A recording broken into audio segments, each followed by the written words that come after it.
table, grab the dice. Grizzly and Jesse are in the house. Welcome to Rolling Recklessly, where the battle lines meet the sky. May your crips be high, may your pain never dry, and your rolls be ever reckless. The dust is settled, the apps are updated, and the lists are changing. And somewhere out there, somebody's already decided that one of their newer scrolls is already completely broken. Welcome back to Rolling Recklessly, the Warhammer podcast where we chase the Aqshy Aftershocks, test the big claims, and find out who really came ahead. I'm your host, Grizzly, and unfortunately, Jesse couldn't make it with us today, but we're very, very lucky to have a very special guest, a good friend of mine, Zach from A House of Hobbies. Hey, how you doing? Thanks for having me. All right, guys. So now Zach, he's not just a random guy. He's actually put in real work. Multiple 2K RTTs just this year, OBR, GITS, IDNF, several GTs, and he's always placed pretty well. I believe Scorched Earth Open, top 7, which is insane, you know, especially when I seen like the lineup there. Yeah, man. What's the secret sauce? I'm excited for you to tell us, to let us know once we start breaking it down. Like, how do I start getting some of these W's? A lot of it is just time. I know I used to play old fantasy back in high school, stopped playing around college. And about, almost 7 years ago, I picked up Sigmar back in second edition, middle of second edition, right when the old cities of Sigmar came out. And that was, funny enough, my first army. Nice. Wait, so you jumped in what edition?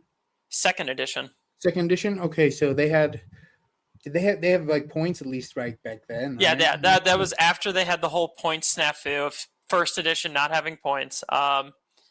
Second edition had points. It was kind of already getting back into things. Like what you're seeing now is the early sets of the way that Sigmar plays now.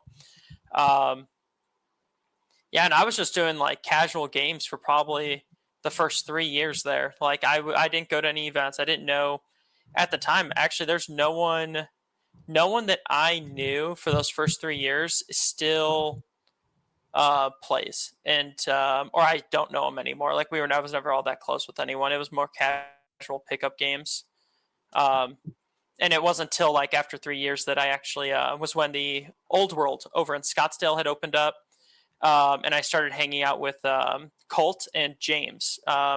James no longer lives in Arizona. Buddy of mine, he lives out in Kansas City now, but and those were the two that actually got me starting playing competitively. Man, So, I can only imagine just being like, that's who you started with was Colt. Like I don't know James, but just starting with like Colts and you, it's just like that's just hilarious. You know what I mean? Like oh yeah. It's literally just like, I don't know, like if you're an anime fan, you know, it's like, oh Yep. yeah, you're gonna go train with One Punch Man. You're like, oh Yep. sick. Oh, That sounds like fun. Yeah, that was kind of my dilemma for those first little bit. So when I like my casual pickup games were all against like James, who, by the way, you don't know James, but he does very well. I've seen him at LVO a couple of years. He used to run Smite Club before House of Hobbies did the last couple of years. Oh, so obviously very well connected guy. Very well connected guy, very good player. It was funny because my options playing, like I'd play casually. When you're playing against people like Colt and James, like it was my options were either I'm going to lose every game I ever play and I either have to accept that, or I have to learn how to actually play this game and get better at it. Yeah, get good. Yep. Literally get good. You literally had no other choices. Yep. I played one game with Colt, and yeah, it's one of those like, oh, get good. Like, he was running that Agrodon list against you, wasn't it? No, he played the Stormcast Army of Renown. Oh, the Stormcast. Yeah, that's Quester list he liked that one a lot.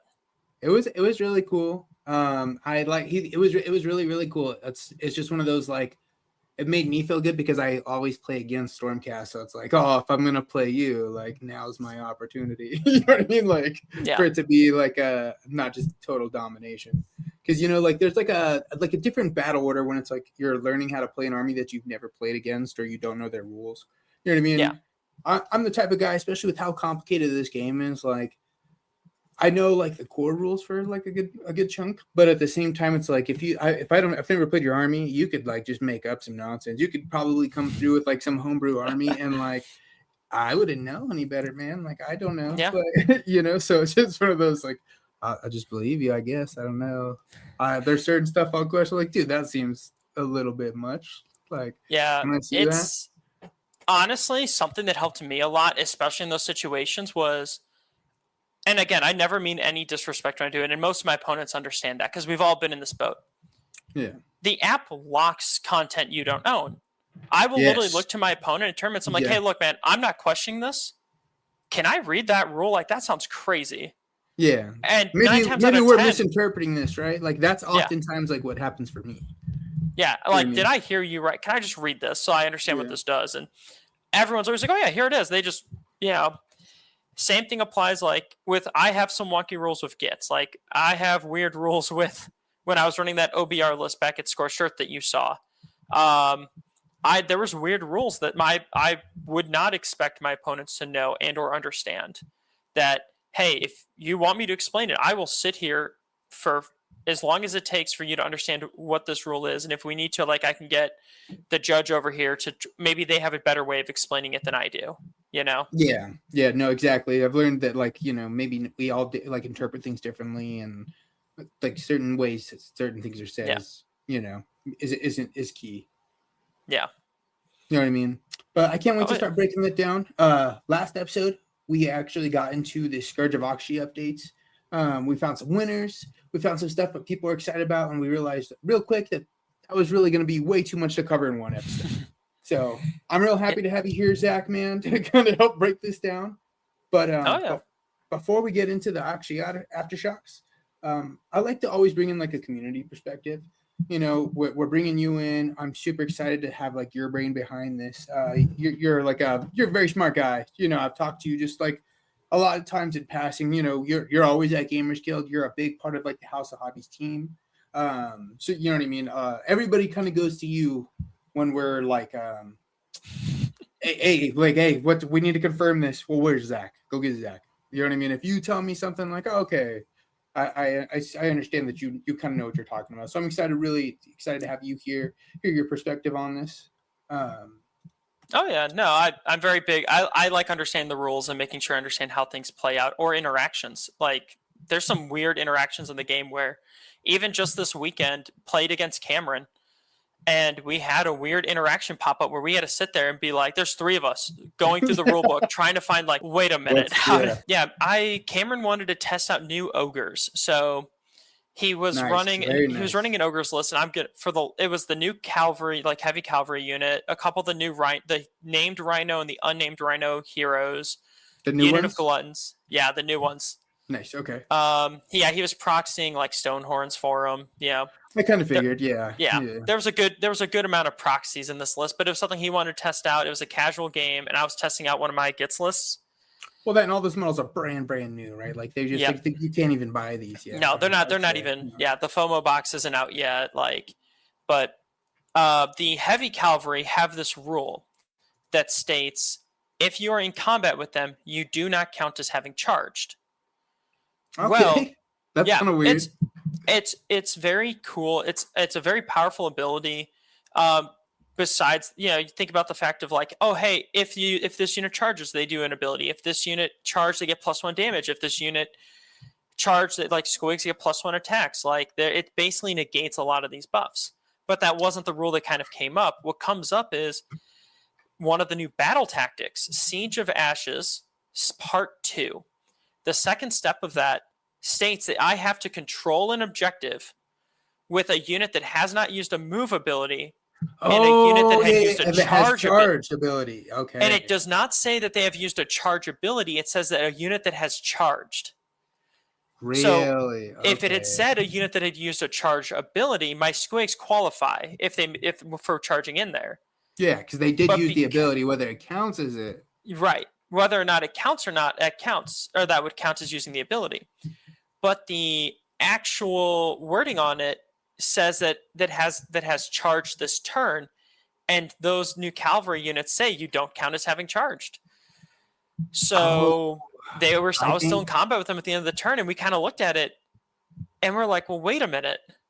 So it we're doesn't flipping count, through, does trying it? to like, what's the actual wording on these Yeah. abilities? Like we're double checking like the new cavalry, we're double checking the battle What did the tactics. app say on the battle tactic? A charge this turn. That's what ended up being the decider, is because the actual battle tactic says a unit that has charged this turn, And you then didn't. it doesn't count. And so Yeah. that's a very good interaction to be aware of. And those are things you'll never find out until they come up, you know? Just got back from like your House of Hobbies retreat, right? Oh yeah, we did. Yep. We got back this morning. And how was that, bro? Like, what did you guys do? How was it? Oh, it actually ended up being a blast. The initial idea behind it all was we were trying to do a nice casual get together, get the team together, something that we could do to allow people to learn the new General's Handbook, to allow people to practice different armies, in a stress-free environment, not something where you go to like an RTT, you are locked into 3 games on a fixed schedule, you're locked into a list. Like this was like Joel brought 3 different lists. I know Ben brought a couple different lists. I brought 2 lists and ended up changing to a 3rd list after Friday night, because we were all just adjusting what we were doing. And it wasn't just Sigmar. Like I know me and Nick played a game of like Star Wars Legion. Like we did a Magic draft while we were there. Like it was time for us to just hang out as a team bonding activity. It just ended up being a great time. I think overall there was over a dozen Sigmar games played this week. I played 3 myself. I know, like Rick played 4, I think. Like there was just nonstop. Ben got 4 games in. Brad got a couple games in. Eric got multiple games in. Like there was just a lot going on and a lot of questions, because then people would like, whoever's not really playing games like Hover, we're all looking at each other's games, trying to figure out how things interact. We're all sitting there with rule books open, like, well, what if I did this? Well, how does this work? How do we feel about this tactic? Like literally Friday night, me and Eric sat down and we were working on he was like, hey, Zach, what's your take on Caradron Overlords right now? Because I've run them in the past. Like I actually really like Caradron. They're super fun, and just like I love Caradron for like the dwarves. I love Caradron a lot, actually. Oh yeah, they look cool. They're fun to play. They're fast. They hit like a truck. They have a lot of good damage in multiple phases. We sat down for probably like 45 minutes, and we're like, well, what if we did this? What if we, which one of these enhancements do we like? Like, what do we like here? Like, what are we trying to do with this? And we built a list, and then we just played. And nice. he won the game. Like Eric hit that Caradron list, beat my my Git mob list, or not my Git mob. It was just a normal Gloomspike Gits. I don't run that much Git mob, but we got to play a game and see how the new rules interact with Caradron, which I know a lot of people worry with like the new Fury mechanic and not being able to synergize very well with certain units or in certain armies in general. Like if you don't reach like a certain damage threshold. Something I've learned this weekend and at just playing in general for the last couple of weeks is that being able to fight in the end phase is still really good, regardless on if you have any of those big hitters. Fishing for 6s to get the D3 additional mortal damage is just sometimes, like if you have the rage dice and you're not doing it for anything else, there's no harm in it, unless you can blow yourself up. But that's the fun of it, I guess, is the you do it for the memes sometimes. Yeah, I like it, especially like I'm sure there's like some real great stories. My opinion on it, I've only played the 1 game with it, and I played my Seraphon, which was like, for me it was a blast. I don't play Seraphon very often. It's my first like 2K game, and it was a lot of fun. It showed me, I was like, okay, I'm excited. I'm gonna have fun playing Seraphon. You know what I mean? Yeah. Seraphon's really fun. They are like, I've seen a couple the way that they play, and like it kind of scratches a right itch in my brain because it fits the playstyle that I kind of enjoy a lot. Yeah, it's not like big brain thinking. You know what I mean? One thing I think was Sylvaneth, like remember how you were like, we were talking a little earlier before we started recording, is like, you're like, I'm like having to dictate decisions and make like, now's when I go. I gotta hold. Okay, go. Send this in now. You know what I mean? Like take your trades. It's like you can see that part is like it's like heavy on my mind when I'm playing. Seraphon does like I can see why you would like to play that Eels list. We were talking about that Eels list earlier. I can see where it's just like, man, if I can run and charge into you, you're gonna have a problem. And I moved 12. Like, so that eel list was 14-inch move. Unfortunately, no run and charge, but it had retreat and charge and a bunch of strike first. Like, it was as simple as a list could be. But it's, if you can't trade effectively, like, that's the name of a lot of the game, you know? Yeah, I agreed. I can see that the Seraphon don't look like they. I'm lucky. I got like a lot of like strike first, strike last, like, you know, shenanigans of like how to like maneuver things.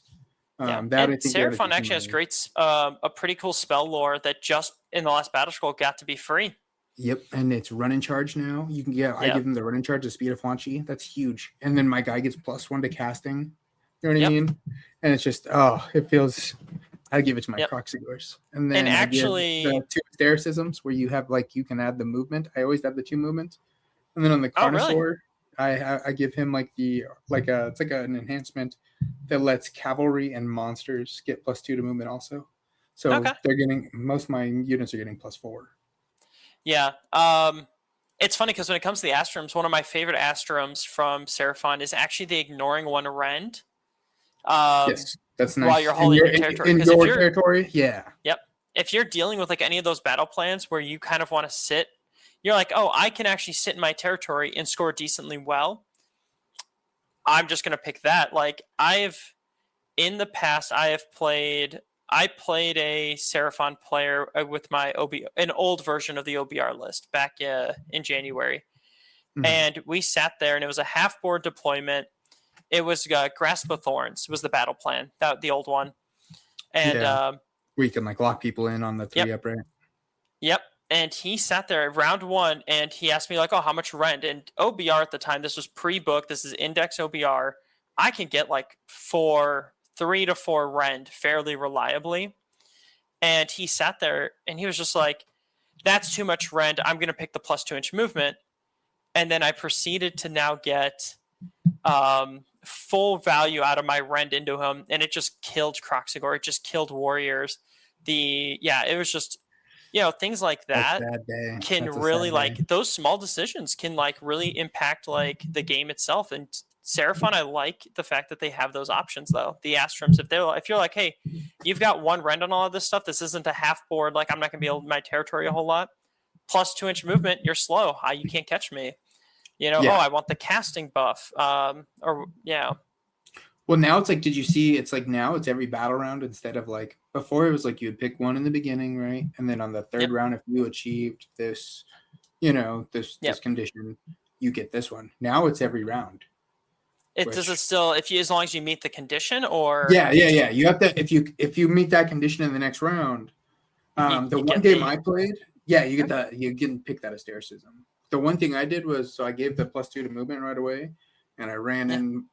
I gave the Croxigors run and charge, and then I ran in. I had it's reinforced Croxigors, and I had them I have the War Spawn, so I kept them by. I used like the little skink riders. The guys that the ride Raptidons. Yes, I used 2 units of those single MSU, and I keep them by the Croxigors reinforced. And then I keep the Agrodons reinforced by the Carnosaur. And then I give the Carnosaur the buff where it's like, oh, yeah, he has like for the new Aqshy thing, it's like he can give out, I think it's like strike last on a 3-up. And if he charged, he gets +1 to it. So it's on a 2-up, Yeah, okay. And then for his Rampage in his turn, he can also give out strike first to himself maybe or something on a 3-up. There's it's silliness. Yeah, but it's impactful. Yes, true. It is very, very, very. I'm a big fan of strike first, strike last mechanics. I think you can I can dictate a lot of this game depending on if I know who gives out strike first and strike last on mine, and who I know gives strike first and strike last on yours. That's one of those things like when when you start playing a new army or person, you're like, well, tell me like what your army does. I don't really know what your army does.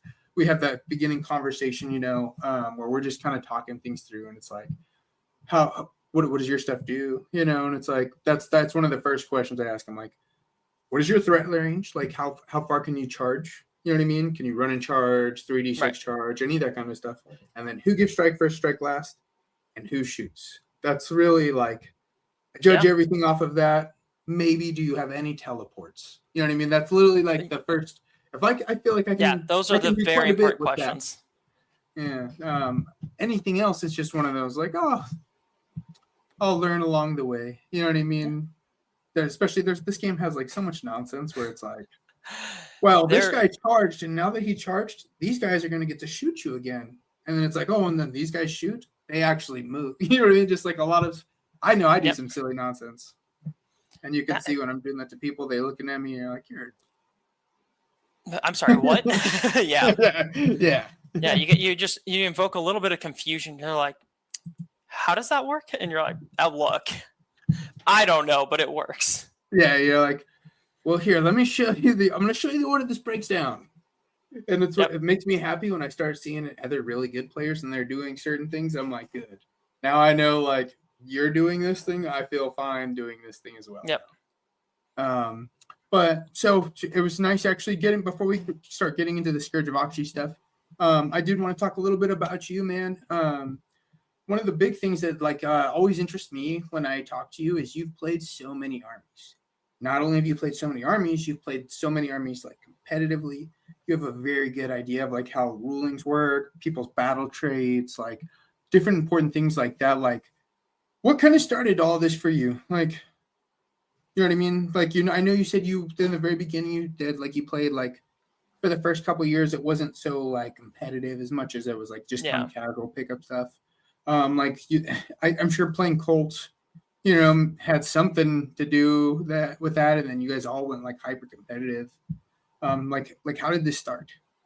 Yeah, so so funny enough, I had I graduated college and moved out here, and I was at a point, it was pre-COVID at the time, and I was like, hey, I need a hobby that isn't just, that kind of gets me out of the house, something that isn't me sitting at my computer, and I used to play old fantasy. So, so you into Warhammer, you're hilarious. I was like, you know what? Let me go see how Sigmar worked. Like, I had heard the horrors of first edition. I hopped in at about second edition, right as Cities of Sigmar released, and I was playing Cities of Sigmar, Dark Elf specifically. I liked a lot, and then slowly picked up a nice little mix of everything. And pretty much for those first couple of years, went through COVID. It was like mostly just casual games. When Old World Games opened over in Scottsdale, I got to know James, House, and Colt. And the three of us that was our Wednesday crew. Like the Warhammer Wednesdays over at Old World, that was the original three. It was just us. And James used to host like Smite Club when he lived out here. He no longer does. He moved out for work-related reasons years ago. And him and Colt had talked me into signing up for Smite Club back in 2022. And it was really funny because they talked me into this. I show up. I went 1-4 that week. Like, again, I win 1 out of my 4 games. It was my first game that I won. I proceeded to just lose. Funny enough, one of those games was to Colt because I won that first game. It set it up that me and Colt could get paired into each other round 3. And it just, if it can happen, it will happen. That's all I've learned at tournaments. And me and Colt, at the time, we knew like Joel and Erica and the House of Hobbies crew, but we weren't like really close with a lot of them. We had our own like little team. It was like me, Colt, Rick, Doug, and then there was another guy, Tyler, who no longer plays. It was kind of the 5 of us that would all go to we all went to like Scorched Earth. We'd go to like LVO. We went to Smite Club every year. We'd hang out, go to the RTTs, and that was always a blast. Like, ended up joining House of Hobbies about 2 years ago, at my first LVO actually, because nice. It was just again, LVO, it was like me, Colt, and Doug had gone that year, and we were kind of talking to Joel, and we kind of just ended up like, I don't even remember the way the conversation kind of worked. It just ended up being like, hey, you know what? The 4 of us just ended up joining House of Hobbies. Like, we literally got back from the weekend and Colt talks Rick into joining, and then the rest is just kind of history from there. And it's just funny how it just keeps going. Now you see how much the team is like. I think at the time the team had like maybe 10 players on it, if I remember correctly. There wasn't that many in House of Hobbies. and now we're sitting, I think, close to like 30-ish I think players. you And guys are just over 30. are we When I now? talked to, yeah, and like I asked, Joel, he's like, yeah, I actually have I have a PDF or whatever of it, like, he's I'm like, sure, I know, I mean, that's a lot to keep track of. They have Joel and Erica keep track of a lot of stuff for the team. So oh no, you can see that, like, you guys yeah, run all of this stuff out here. Like, you guys keep the scene out here going, which is yeah. crazy. But Like, I don't we know, do. it's Yeah, just one of those. It's very important for you guys to be there. You know what I mean? Like, yeah, you yeah, guys show up, show out. House of Hobbies is obviously like a big. You guys are very impactful, at least to me and Jesse. You know what I mean? yeah. For somebody who's just kind of like getting into like to the local stuff, like it's really cool to see you guys, like, you make your mark. You know what I mean? Yes. When we Oh yeah. when we did Heroes Cup, you guys had 4 teams, bro. Arguably, there's an argument for 5 because Colt's team technically was made up of 3 House of Hobby players. Yeah, exactly. So it's just one of Yep. those, like, very impactful. You know what I mean? Yep. You guys make your market here. So it's super sick. I enjoy like talking, hanging out with you guys every Friday is always kind of a blast for me. Oh yeah. But that's kind of crazy that you started just playing with Cole and Cameron, and that's kind of how you guys started going. What was like the first like real competitive scene that you guys like jumped into? Like, did you guys all do that together? Like, how did you go from there? So Colt was actually playing competitively before me. He actually started the game beginning of 3rd edition, I believe. And I wasn't that much of a competitive player. Colt was going to these events, and he eventually like kind of talks me into going to like some of the RTTs. I don't know. I think I did like 1 or 2 RTTs before that first Smite Club back in 2022, but like it wasn't like I don't remember them all that much. Like it's actually I remember one of the games. It was my first RTT round 1. I only scored a single point in that game. And it was just I only scored a single point, and it was just like that's Painful. so Painful, man. it's a nice little like thing I like to point out to like people who like ever get down on themselves for like, oh, I lost show up to a tournament, I lose my first game. It's like you scored more than 1 point. Like I've been there. Like we all know it. It's one of those things that I made the comment this last weekend. Actually, I forget who I was talking to, but there's a real chance I have lost more games of Sigmar than most other people have played. I spent years losing to Colt and James. Like it really wasn't until like 2.5 years ago right at the end of 3rd edition was when I actually started to like have I started to understand the game. Something clicked and things just started making sense, and I was able to start going positive at a lot of tournaments and having a lot more closer of games. So nice, man. No, it seems like you've like I said, you're the guy that everyone goes to when it's like, how does this ruling work? And you're a good way to bring that out. And that's probably from like, you grew up in this like environment of just like, oh, this is just monsters everywhere you go, just like monsters. You know what I mean? So it's just that's all you get to compete with. That's very sick. Like, so for you, like what made you guys like what drew you into the competitive scene? Like for me, like one example for me, like is like I wasn't gonna do anything really competitive. Like I enjoyed like the models. I like doing all this stuff. Jesse, like he was like talking about it, and then our friend Zach, another guy named Zach. I think you maybe met Zach one time. I played him at Scorched. Oh, nice. Yeah, very sick. We paired up at Scorched. That's like that's Team Reckless Zach. That's who we're talking about, is that guy. But he moved back to Hawaii. But so he actually sent us like an ad basically that's like, for Smite Club. And he's like, hey, we should do this. It's like a charity. And it's like one of those like, all right, dude, sick. Like I'm down. And we tried. And it's like ever since then, bro, we've been super addicted, obviously. We've been enjoying it. I've been having a blast. I've met a lot of really cool people and it was a lot of fun. Oh yeah. And like you said, that was like our first like real competitive thing. Like we did like a competitive it was like a small thing like Spearhead tournament a few months ago. Yeah. I got first place in that one. I was like, yeah, there you go. Spearhead's super fun. I love Spearhead. It's so fun. It is so fun. Yeah. But it's like I like that it's like the perfect like you want to start playing like Warhammer, like here, start with this. This is This is Warhammer Junior. This is Sigmar Junior. You know what I mean? Like Monopoly Junior and Sorry Junior. This is Sigmar Junior. And then you come through and you play and you're like, oh, this game is way harder than I think it is.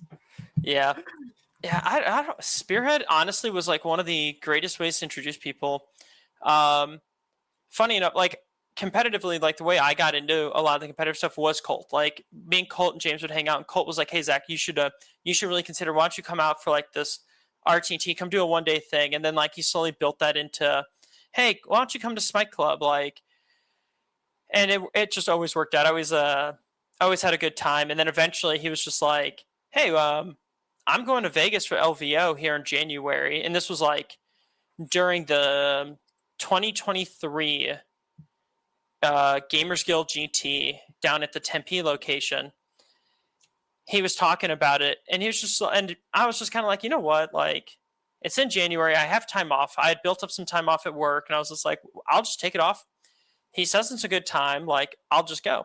And we went out there, and that's where we got to hang out with Joel, Erica, Cameron a lot more. I knew of them. Like, we hung out at the Gamers Guild GT when I bought the ticket, but like, we really, like, we went out for dinner. We got talking about the team stuff. And that's kind of like my build up into a lot of these competitive things was just Colt wanted a buddy to go with him. And I honestly, like, it sounded like a lot of fun, and I had a lot of fun with it. So You had to drive him, right? Huh? You had to drive him, right? Yeah. So actually that's really funny because I made the joke when Joel asked us to join his team is that, yeah, he wanted Colt on the team. He couldn't remember who I was. I'm just the chauffeur, but thought would be disrespectful if he didn't ask me. But Joel knew me. Like, me and Joel knew each other at the time. It was just like the running joke is that I was Colt's chauffeur because Colt doesn't like driving. Yeah. I remember. So when we played at the 3-man tournament, we were like going through, and we did. Me and Jesse did like a breakdown. You know what I mean, on the pod. It was a lot of fun. You know, it's like Princess and Pals, and I was like, "Yep, who's the princess?" You know, and it took us a minute to figure out who the princess was. And yeah, that's the inside joke. And the reason why I've always known that Colt doesn't like driving. He just likes to sit passenger, and he'll talk with you the whole time. But we drove out to Old Town, like it was like 2 years. Was it last year? 2 years ago? At some point, we're driving out to LA for something, and we had it was me, him, and I think we had Joel in the car with us. We had someone else we were driving with us, and like that actually it just like Colt was like shotgun, like the seat's mine, like and that's where we were like, yeah, Colt's a passenger princess, you know. And he doesn't like he's not gonna drive. He's just like I'm just gonna ride in the car. Like, but no, I love it. That trip sounds like a blast right there. It's you, Joel, and Colt like driving up to Old Town Throwdown. I think it was us. I know that there was. It's hard for me to remember because I know like you were driving, huh? I was driving. I've also done Old Town. We've done the drive to LA like a couple times now. And nice. I know, like, if Bree and Ben are going, like, I'll ride with them, and the three of us plus Colt will all ride together. But I know, like, that first year out there, I know me and Colt went up together, and I don't remember who rode with us, but someone did, and that's kind of like where the joke started. I don't know why I'm thinking Joel, but I can't, like, I know I've given, I'm not going to remember the exact. It's all good. Yeah. It's all good. Like I said, that sounds like a blast. I mean, so far you've named, you've been to some pretty big events, LVO, Old Town Throwdown. The one thing I like to always ask everybody, especially like, if you've gotten to like go like participate in fun events, for me, I have like a Warhammer bucket list. We were talking about it a little bit earlier. It's like, I want to go to LVO. I want to go to like the World's team tournaments. I want to see like the Worlds. I want to see all the fun stuff. Like, you've got to participate in a lot of that. Go ahead, like tell me like what have you like got to compete in like on like the highly competitive level? That's like which one? Like, what was your Warhammer bucket list that you got to do? Because I know you've done some really cool shit. I have done some pretty fun events. Like Old Town Throwdown I know that's here in like 2-3 weeks. Honestly, it's probably one of the toughest events. It's probably the toughest event that I've gone to multiple times. It's just a lot of high level players. It's just very fun. Tomo runs it. It's a great event overall out there in LA. But I was lucky enough due to just the circumstances of things, I got to be on the Southwest Masters team back in January with Joel. It was the two of us plus there was 3 guys from Colorado, a couple guys from Utah, Jeremy from New Mexico. Yeah, we all headed out to Seattle to get to compete against a bunch of the other regionals teams. And that was a really fun week. And honestly, the easiest way to describe those matches was every game felt like round 5 finals of a GT. Yeah, I bet. I can only imagine that kind of gameplay. Yeah, it was tough. It was a lot of fun. I got to do that. That was actually a really fun experience. I learned a lot doing that. You just learn a lot about different armies, how people are playing things, what everyone's thought process is on certain matchups, and yeah, it's just a nice experience overall. That sounds like fun. So you've gotten to do that. You got to do, how many times have you done LVO? I've done it twice. I'm debating going again this year because of their schedule change. It kind of messed when I could go and stuff. January to October, right?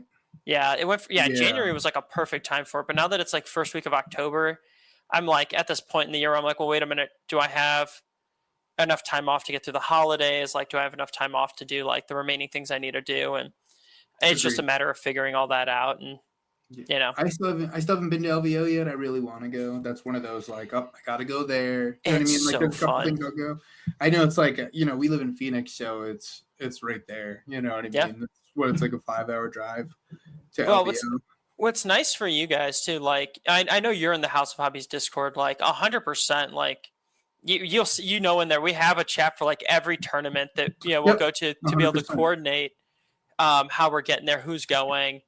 I know we have to start figuring out the LVO stuff a bit more, but if it comes up and as if you wanted to go to any of these events, we all just get an Airbnb and just kind of carpool out there and just roll with it. So that's awesome. That's cool that you guys all kind of mob through as a team. I really like that. You guys have really, like I said, that's what I said. With House of Hobbies is you guys you enforce so much of the community. You know what I mean? That's huge for a lot of people, especially if you want to start going anywhere outside of the state. Where it's well, hey, we'll come chill at the House of Hobbies, guys and gals. Yeah, you know what I mean? Yeah, that's actually probably one of my favorite parts about the team is I know it's a competitive team. It's a very competitive team. I know it can be a little discouraging. I think one of the funniest stories with that is actually Brad.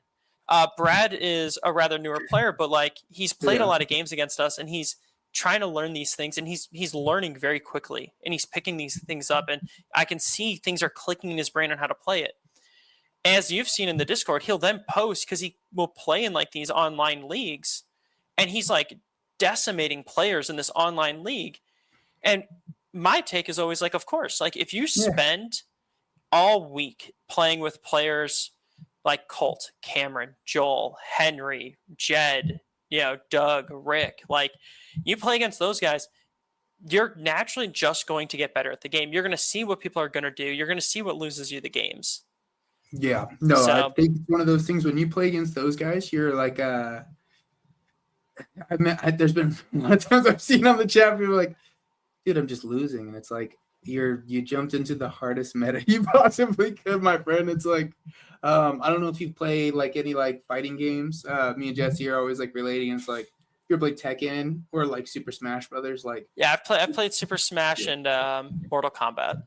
There's a very high skill gap. You know what I mean? It's one of those hey, when me and you play, and it's we're just both casual guys. It's it's this style, but it's the second you hit that guy that's been playing for 10 years, you're just going to get juggled. You're not even going to have a chance to respond, Yeah. It is. And you can see in the House of Hobbies, it's just when you go in there, you're everybody in here is really good. So it's you really probably shouldn't have too high of a win record. In all honesty, there's anybody in here that can beat you. You know what I mean? Anybody in here, as far as the guys in the House of Hobbies teams, it seems you know what I mean? Yeah, there's a lot of good players and a lot of potential on the team too. Yeah, agreed. As competitive as it is, though, I actually really growing the community and like building up like newer players. Like I was someone that when I was able to do Warhammer Wednesdays over at Old World, I would bring effectively 2 lists. I would bring like, hey, if I play against Colt, this is like a tournament list that I could run. If I'm playing against someone who wants a casual game, something fun, here's a casual list that isn't going to be too oppressive. And then I would also bring Spearhead, because we'd occasionally get Luke over at Old World would tell new players, be like, hey, if you show up on Wednesday, that's where our AOS guys come in.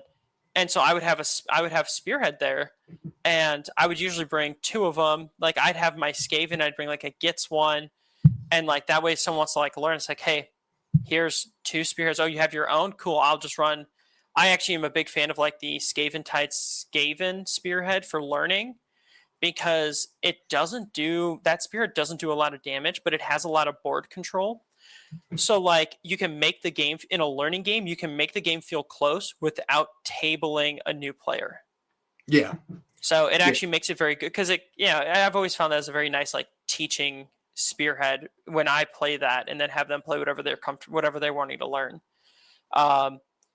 But that's the other side of things, is trying to build up newer players, get people like coming to the events, because there's a lot of people on the team who aren't competitive, like they don't show up to tournaments. Like they just come, they hang out, they do their thing, and that's kind of the extent of it. But they still like being part of it, and they still like playing casually, and like that's perfectly okay. And that's something that's actually really cool to see, because if anything, that actually just gives you a different sense as to like other cultures within the hobby itself. Like I'm not much of a painter. Like I do enjoy painting. I'll paint my stuff. You're not going to see me pulling out like paint awards like Blake, like yeah, exactly. I'm a big advocate for the 3-foot rule. It looks great. Just stay 3 feet away. Yeah. Okay. I love that. I've never heard that before. Yeah. I feel that 100%. Like you will think I'm a very talented guy if you stay. Yep. Yep. It looks great from where you're standing on your side of the table. Yeah, exactly. And that's at the end of the day, that's all we need, right? Yep. Like you just need to see my army from over there. This is 44 inches this way. You're good, bro. You're good. Yep. You stay back that way. Yeah. I like that. So one thing I like to ask every player when they come on here is, obviously we if the hobby has lots of different like types of players, some people like to play the game, some people like the lore, some people like, the paint. Like, yeah, obviously you were talking about you like the paint and that. Do you know anything about the lore? I only know bits. I've never read any of the books. I don't really read too much into the lore. I know very rudimentary. I knew a bit more of it back in fantasy, but never all that much, Yeah. So you're definitely like a building guy then, yeah? Yeah, I'm a paint and play. Buildings, like I can get through building. I just preferred like I'll throw some paint on some stuff, I'll paint it up. I like experimenting with the colors a bit. Again, I'm not a great painter by any stretch of the definition. But playing is where I actually have a lot of fun, and like I like strategy games, end of the day. Before we get into like any of the war scrolls or factions, like what's your thoughts on the new book right now? I'm someone that I love chaos. Like I love just the chaoticness that is a new season. The new General's Handbook, I think it's got every battle plan I've played does. I should preface this a little bit before I finish that sentence is, when I have a battle plan, I like it when the battle plan dictates how I need to play the game. Okay. A lot of the battle plans in the last season, like they were good. I will say that they were good battle plans. But 9 times out of 10, I did not need to adjust my play style. I could play the game the way that I've always, the way that I designed my list to be played, and it worked. These new battle plans, in a good chunk of them, it feels like I have to change how I think and how I play the game in order to be successful on them, which is something that I actually really enjoy and really like about it. You mix that in with new battle tactics that are harder to score, harder to even like visualize how you're going to achieve them. It forces you to plan ahead, and if you can plan ahead, you're going to do very well with the battle tactics. If you don't design your list in a certain way, which is true for any season. Every season you find that people are designing their list to cater to the battle tactics, as is the design of the battle tactics system. So it's just when I'm like building a list, I literally try to start with like, I'll be honest, there's like usually a few favorite models I have. You know what I mean? Like this, I love this model. Like I like these rules or whatever. Like I'm starting with this, but what can I use this to achieve whatever battle tactics I'm starting with, right? And then I start building from there. These new tactics, man, they're crazy. They're crazy. One thing that felt like, so before the Scourge of Aqshy, like remember you used to pick your battle tactic before the round, right? Like being in the round phase, you'd pick your battle tactic. I'm gonna go get these two guys to the middle of the board. I'm gonna get these two guys to the flank on the outside of my territory. You know what I mean? Like you did that. They changed it a lot. I liked how they changed like the Scourge of Aqshy stuff, where it's like, I like the tree, the skill tree. Like you do this to unlock this, to unlock this. I'm a fan of that, actually. What's your thoughts? I was a huge fan of that adjustment. When it was second edition Sigmar, and then season 1 of third edition had that old system where I had a list of battle tactics I could do. I pick one at the start of the turn. If I achieve it, I score those points. Which, it was a good system. It works. But I think Games Workshop acknowledged the issue with it of, hey, we are finding that people are spending a lot of time in their game looking at this list at the start of their turn and being like, what can I achieve? Like, what do I do? And there was a certain strategy to it. I like the cards a lot, being able to be like, hey, I'm going to pick these two. I never have to think about picking a tactic after list building. It is now, hey, I'm at step 1 of here. I'm at step 2 here. What are these? Can I do these? Oh, yeah, I can try and get these. Oh, no? Okay, well, I can achieve 1 here, like, set up for the next one. Like, you start, makes things go a little quicker and lets you plan out a bit further game plan without being overly reliant on the old battle tactics system, which was unfortunately kind of skewed because you had battle tactics like take the flanks, where I put 2 guys into each outside my territory on the edges of the board. Oh, hey, I just seize the center. I put two guys in the middle of the board. Back at the end of third edition, you had things like cast a spell and not have any spells unbound, which was, hey, cool. Round cast 1, I just deploy myself more than 30 inches away from you, cast a spell. Hey, I got it. We're good. Super, like, you had stuff like that. But then they tried the whole Grand Alliance. In second edition, they had battle tactics that were specific to each army, which did not go well. It was not like you had armies that were balanced around those battle tactics that were only good because they could score tactics. Yeah. That's kind of lame. Yeah, and it was lame. Crushed on. Yeah, it was very unfortunate. And then, especially your Cities of Sigmar player. Actually, at that point, I guess I'd gone to Cities, and then when the third edition Gits book, I swapped over to Gits, and I pretty much played Gits up until about a year ago. Really? That's crazy. Yeah. Oh, yeah. I exclusively played Gits from the release of their third edition book until about a year ago, when I was like, you know what? I want to learn a bunch of new armies. And so then I played Caradron Overlords for a couple months. I played Fire Slayers. I played OBR. I played Ideneth. I played Slaves to Darkness. I played Gargants. I dabbled in a bunch of stuff, just trying to learn how a bunch of armies played. And it gave me a good understanding about how different armies actually operate. Nice. So, but yeah, going to the new battle tactic cards, though, was just, it felt like a no-brainer. It felt balanced. It felt like everyone's in the same boat instead of being you played season 1 when they had like each Grand Alliance had 2 battle tactics. Yep. Yeah, 2 battle tactics, then there was like a generic set. Yeah, there was the generic like 6, and then there was 2 for each Grand Alliance. And then of course, no, go ahead. I actually kind of liked that, like where each Grand Alliance had their own 2 separate ones. I like, it'd be cool if like the Scourge of Aqshy, it's like the same thing, but every Grand Alliance gets their own extra tree that you can score this too. That would be cool. That it was a cool concept. The issue that comes up is they all weren't made equally. Yeah, fair. Just playing Destruction at that point, playing Gits, and I had one battle tactic for my Grand Alliance that was just unusable.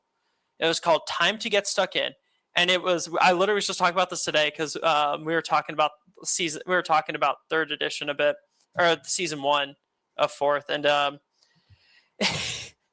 the battle tactic required me to pick 3 units wholly within my territory. They then had to charge that turn. All 3 have to charge. All 3 have to end wholly outside my territory. And it was just a convoluted battle plan. And that's the part I even remember. Like, it was a good block of text. Condition. Right. You're like, what the fuck is this, man? How am I supposed to do it? And then I sit there, and order has, hey, have 1 guy in each quadrant. Kill an enemy hero. And it's like, well, wait a minute. I want to say I remember that. Yeah.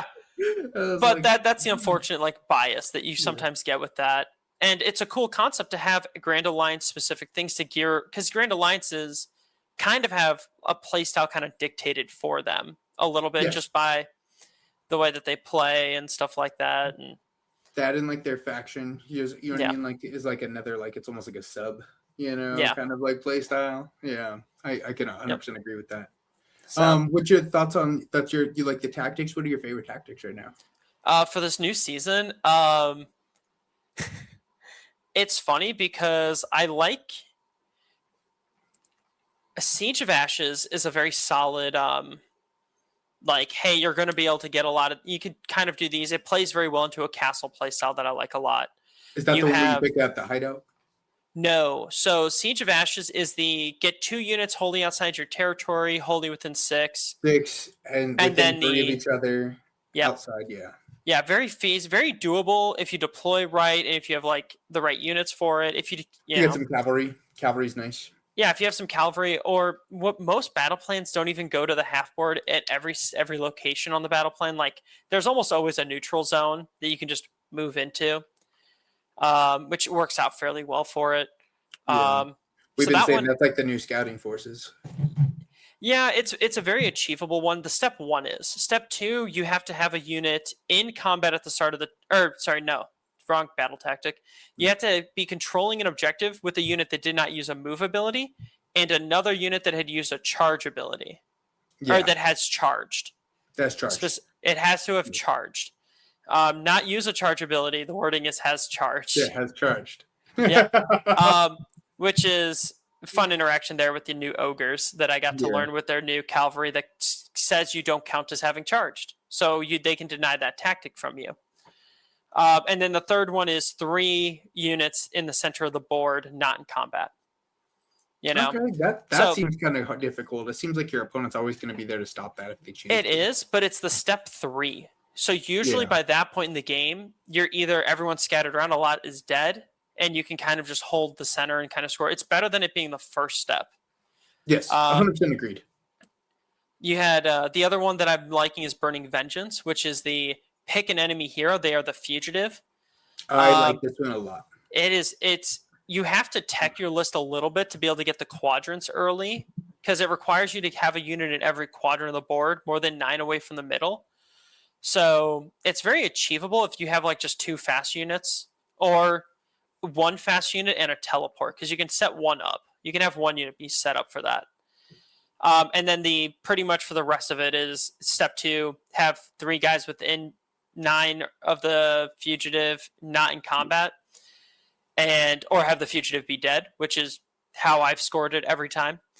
And then step 3 is have 3 units in combat with the fugitive, or if the fugitive is dead, then I just have to control objective outside or in enemy territory with 3 units. You know what it is? I believe it's not actually the fugitive is dead, is the fugitive has to be on the board. Which that is correct. The fugitive has to be the fugitive has to be on the battlefield. Yes. So targeting a deep strike hero is actually very beneficial because you're forcing them to deploy to drop early. It, turn 1. Yeah. Yeah, good correction there. I forgot about that. I just thought that was crazy to see. Obviously, the GHB's got some season winners because when I played, I've only played the 1 game. Those that's what I picked was both of those. How many games have you played of the GHB yet so far? 1, 2, 3. I've played a lot. So I've played 9, maybe 10 games of the GHB already. Nice. And what is has that been the tactics you picked every time? No, so I've used both of those. The other one I've picked is Legend of Parch. I tested that one out. I used that one for pretty much until this weekend. I was using Legend of Parch, Which one is that which one? the step 1 of that is kill an enemy unit in combat. So you have to. I don't have to pick a unit, but I have to kill an enemy unit that at the start of the turn was in combat with one of my units, but I have to kill it with a unit that is charged. Okay. And then the second step of that one is have all my heroes, as long as I have at least 2 heroes, have all my heroes within 9 of an enemy unit. And then the third step is, I believe it's a corners. One I in forget each the third. corner. Yeah, I think it's 2 corners or something like that. I forget what the actual step 3 of it is. That one sounds It didn't come so up difficult. often. Huh? That one sounds very difficult. It is, but the thing that I was gearing in towards with it was because, I came into this season with, I'm going to build the Gits because. You're going back into Gits? Yep, I've been playing, I've pretty much only played Gits this so far, all those games, and the way that Gits play, or the way that I play Gits is I like to run squigs. And nice. That's as what I most, build it too. Yep, I love squigs. I think they're great because they are. They don't control things. Their sole job is just pick things up. Like they're just going to kill things. They can reliably do like 14 mortal wounds and still get 20 plus attacks through. Yep. They're just very consistent, and usually that step 1 is very good because I like to run rockets as well, so I can play a little aggressive rockets. You charge in the rocket, I'm going to score part Legend of Parch part 1. Okay. Yeah. I did switch to Fugitive and then teched into a little bit of Cavalry this weekend, which I liked more. It was just a bit more consistent. I did consider the Hideout one as well. It's just hard. It's hard to get that first step of doing damage in 3 phases because I'm not running anything that does like charge damage. Yeah, so I've even done like I've kind of looked at that one because I'm going into Seraphon. So I do like the first 2 you said I thought were the obvious winners in my opinion. I thought those were going to be just the easiest to achieve. After that was the Hideout one in my opinion. I thought that one was going to be on the easier side because you're at least just trying to go kill and go take a spot. It's pretty definitive in your mind. You know what I mean?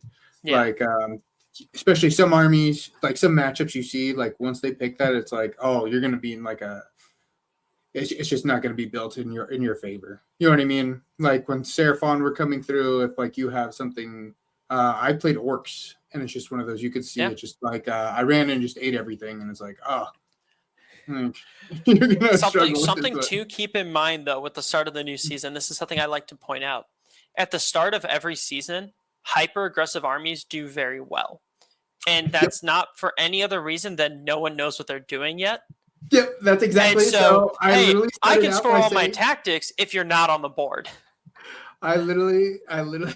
So when I started this new season and I was building my list, I was like, I don't really know what I can score of these, so I'm just gonna try to kill you, and then I can figure it out from there. In turns. Hey, you can't score anything if you have nothing on the board. Yeah, and it's like I could take my time trying to score the rest of these at that point. You know, so that's 100% what I tried to do. That's kind of hilarious. Yep, it's why you're seeing a lot of Kragnos. It's why the Gargants are, I think they're good for another reason, but like it's why Gargants is probably you're gonna see pick up a little bit is because they're very good at being aggressive and pinning in the opponent and stopping you from scoring, and they don't even necessarily need to score, but if they kill you, then they're just going to keep scoring points. Yeah, so. True, very true. Obviously, last week, like I said earlier, we weren't really going to have time to talk all the war scrolls and all the different things into this new faction or into this new, new enhancements, new everything. So it's just so much to kind of go through. I'm real happy to have you here with me. So we did pick out each a Grand Alliance, right, between me and you. We each picked out 2 different Grand Alliances, and then I also hope that you kept that the one winner that you think overall that everybody got, something that stood out to you. You know what I mean? For me, Yeah. we can go through them actually. Yeah, we can go through them. Do you want to go ahead and go first for us? Which Yeah, I can go factions do you first want for to it. go over first? Which Grand Alliance do you think we should hit first? I mean, I'm just going to start with probably the one that I'm most well versed in, and that's going to be Gloomspite Gits. Hold on, really quick. You cut out. Go ahead and start one more time. No, you're good. I'm just going to start off with Gloomspite Gits. It's probably the one that I'm the most well familiar with, and I pretty much know. I've been playing with those rules Nice, for the very last nice. like 2 weeks. So overall, like, what's your opinions on the Gits when we start breaking this down? What do you think? Like, what's your opinion of like the new stuff that you guys got? So Gits got a new spell lore. Everyone got the unit buff, and they got 2 war scrolls. The spell lore and the unit buffs are amazing. Like there's some real winners, and the entire spell lore gives you 3, in my opinion, great spells that really can kind of just influence the game and help you control what's going on. And then the unit buffs kind of give you, in my opinion, you have like 2 solid options. Mm-hmm. I can't even say that. Like all 3 are solid for different reasons, but I have a clear winner in my book that I've really been liking and I've been using as a combo. So, and it's just unfortunate that the War Scrolls, one War Scroll, the Fellwater, the Ashy Fellwaters, is the War Scroll that I think it's good. The unfortunate part is it's points wise too expensive. Okay, that's and fair. then yeah, and then the other one is the Ashy Sunstealers, and those just unfortunately don't hit the way that you want them to. Yeah, especially I think they're still paying for their sins of when the book dropped. And people were just actually, running over yeah, it was people. funny. The Chariots have, since the book dropped, those Sunstealer Wheelers were only good for about 3 months, and it was last September to December when they could move 12 inches in both movement phases, and that was the only time that they were good. Yeah, and they were terrorizing people, and it's like, I was nice to see the Gits like up at the top because I did see like I was keeping track of like the meta. It's like, oh, dude, Gits are doing good, like because they normally have like a 40% win rate. You know what I mean? They're usually at the bottom with like Cruel Boys. Yep. And, like, yeah, I feel like if you get a 50% win rate, you're doing decent. You're doing really good. They're like at the bottom always.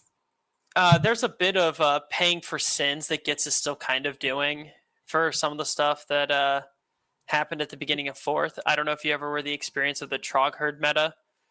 Yeah, so Trog Herd. When 4th edition first came out, trolls were just stupidly overpowered and like undercosted, and you could run like 21 Rock Guts, 2 support heroes, and then there was just nothing your opponent, and a wizard. You could still even take, actually that gave you 2 wizards too, like Gabapalooza. You could give extra rent, deny commands, and like you just had a lot that you could take, and it was a stat check, and your opponent just couldn't do anything because you're also bringing back trolls with the Loon Shrine. Oh, gross! Yeah, that was the strongest I think Gits has been since the 2nd or the 3rd edition book dropped. Yeah. So I'm hoping that the Fire of Aqshy stuff, lights him up a little bit. You want to go ahead and talk over like the War Scrolls? So you said it was the Bellwater Trogoths. What changed? I see they're 180 points. Yep, they are like combat and everything all the same. Yeah, so 180 points. There are 5 health each, 6 up save. Pretty much everything is the same about them, except they swapped one ability. So the normal Fellwaters have an ability to reduce your save. Now instead, they have a ability that is, I get to roll a dice, it's roll a dice, and on a 5-up, give a unit strike last, but I can spend rage dice to give myself bonuses to that roll. So for every rage dice I spend, I can give myself +1 to a max of 3 rage dice. Oh, that's pretty nice. Like I said, the strike first, strike last thing is nice. Yes, it is. It is a really cool way. I like it a lot. The unfortunate part is that the Fellwaters cost 10 more points. 180 points for these. 3 Rock Guts are 170. Oh, and that does feel way better. the rockets tank a lot more. Like these Fellwaters aren't bad, but also you want these rage dice for other things. Agreed. And I kind of wish that they rule or that this ability worked in the way where I got to roll the dice first and then spend rage dice to bump it up, so that I didn't have to be like, oh, I'm going to spend 3 rage dice, see if I get a 2 up. You know, it'd be nice if I could just roll it and then spend the rage dice. But like, regardless of either way that is, being able to give strike last is very good. If it comes down to like 160, you know, I would not hate running like a unit of 3 of them. Nice. So. I will say, yeah, when I see the Trogoths, I don't really see people run the Fellwater Trogoths ever. They always run the rockets, right? Yeah, it's just because right now the normal Fellwaters are only 10 points cheaper than Rock Guts. And unfortunately, Rock Guts tank a lot more than the Fellwaters provide and support. Okay. If that makes sense, fair. you know, like it's just an unfortunate interaction. Yeah. They're not different enough point wise to actually meaningfully see a skew one way or the other. That's fair. So, that makes sense. The other unit though is the Aqshy Sunsealer Wheels, which has the same movement, health, save, everything. All of its weapons are the same as the normal one. But the big thing is it gets one of those like new fight ability things that they've been that you kind of see. Okay. It's you can use this ability. You can only use the ability if you have charged this turn. You pick an enemy unit you're in combat. Roll a dice for each model in the target unit. If there are 2 models in this unit, add 1 to the roll. If there's 3 or more models in this unit, add 2 to each roll. For every 6 up, inflict 1 mortal damage on the target. And then I can spend 1 rage dice to move 2d6. Ooh. Nice. But I cannot end in combat. It's a core attack fight ability, so I don't even get to do my normal fights on top of it. These chariots are 180 for this ability, and the fact that you have to spend a rage dice to move 2d6 instead of like you see other versions of this, like take the Kavalos Death Riders who get to do D3 mortals and move their movement. Like, and they didn't have to spend anything. They didn't have to spend anything. Granted, this is better mortals. Like, oh, hey, you have a unit of 20 ghouls in front of me. I roll 20 dice. I have 2 chariots. I'm looking for 5 ups or mortals. It's not like great. It's something. It's a good mortal wound bomb. But like, it's just not for 180 points. It's just not doing anything that the chariots really want to be doing. Yeah, it does leave you kind of wanting. That actually is fair to me. Yeah. So it seems like chariots just have a weird identity in Sigmar. Agreed. You would think they like you want them to be good, but not too overpowered, and I can see they do struggle with that. Right? Like, they're such cool models, but just they usually kind of suck on the board. Yeah, from my opinion. Yeah. I mean, don't get me wrong. Both these war scrolls are cool. I think the Fellwaters is like a winner. It's just unfortunately the points cost is what's holding it back. Yeah, that's fair. So it looks like the war scrolls are kind of mid. Yeah, mid. Not the worst, but not the best. Let's go ahead and start talking their spell lore. Isn't this where you said you really thought this is honestly like the bread and butter of like what I.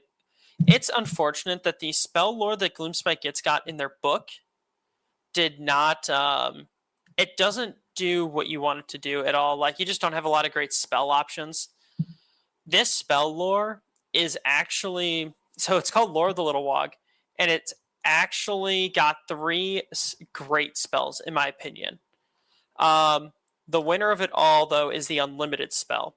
So the way the unlimited spell works is it casts on a 6. I pick an objective within 18 inches to be the target. And until my next turn, while you are contesting that objective, you are -1 to wound. Ooh, I do like that. It is very solid. And the fact that it is unlimited means I can put it on multiple objectives a turn. So I've been running like 2 wizards so that I can always try it twice. And it's being able to give -1 to wound out is amazing. And it even works in the sense of like for shooting attacks. Like if you have a unit of sentinels sitting on an objective and I cast that spell on it, your sentinels are now -1 to wound. Jeez, that's gnarly. Actually, Yeah, that's 18-inch range. It's a great spell. I love it. And you can put it on a bunch of objectives, and now it seems like the objectives are like, like kind of grouped up. You know what I mean? Yeah. So it's like you could cast it on one of those that's like in a group, and then like cast it on the one that's by itself. That's crazy. Oh yeah, it's actually like it's been very good. It's actually saved me a lot in the handful of games that I've played. I'll cast like -1 to wound is so hard to play around because it doesn't matter. Like I played against Rick's Gargants a lot. I think me and Rick have played like 4 games. It has been crazy every game, but Itchy Nuisance has been one of the big things that actually saves me there because I slap it on. I'll put my Rock Guts either like on an objective or slightly tagging an objective, cast that spell on it. When he charges in to try to take that objective from me, he's -1 to wound. And going from wounding on 2s to wounding on 3s doesn't sound huge, but it matters when you only have a handful of attacks. It sure does. You're 100% right. The next spell that I actually like, I've only gotten to use it a couple of times, is I still think very good and lets you get things into the fight a bit easier. Cast on a 7 is the only spell here that casts on a 7. Everything else casts on a 6. Nice. The wizard that is casting it, whenever I use my Loon Shrine's ability to bring back a slain unit at half strength, I can measure off of the wizard, wholly within 6 of the wizard, and 12 or 3 away from enemy. Oh, nice. Instead of measuring off of the Loon Shrine. Nice. So you can like measure it from the wizard. Basically because my Loon Shrine sits in a corner a lot, I can have my wizard now move forward, cast that spell, and like, oh, hey, you killed a unit of trolls. I'm now going to bring 2 trolls back closer to the front line and closer to the fray than they were before. It's a very useful ability just to get stuff out further. The last spell, though, is called Puff Balloons. And this one it's weird, but it has made the world of a difference in actually one of my games against Rick at the RTT. That spell scored me a lot of points. And the way it works is I pick a Gloomspike Gits unit wholly within 12 of the caster.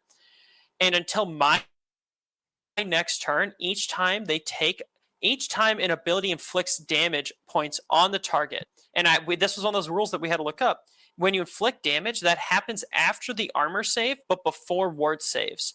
So if I ward all of the damage, I was still inflicted damage. Yeah. The target gets to move 3 inches. It can move through combat ranges, but it can only end in combat if I was in combat with you at the start of the move. But I do not have to end that move in combat. So in that game, I had put it on a block of Rock Guts. Yeah. I buffed up Rock Guts with the spell, charged them into King Broad.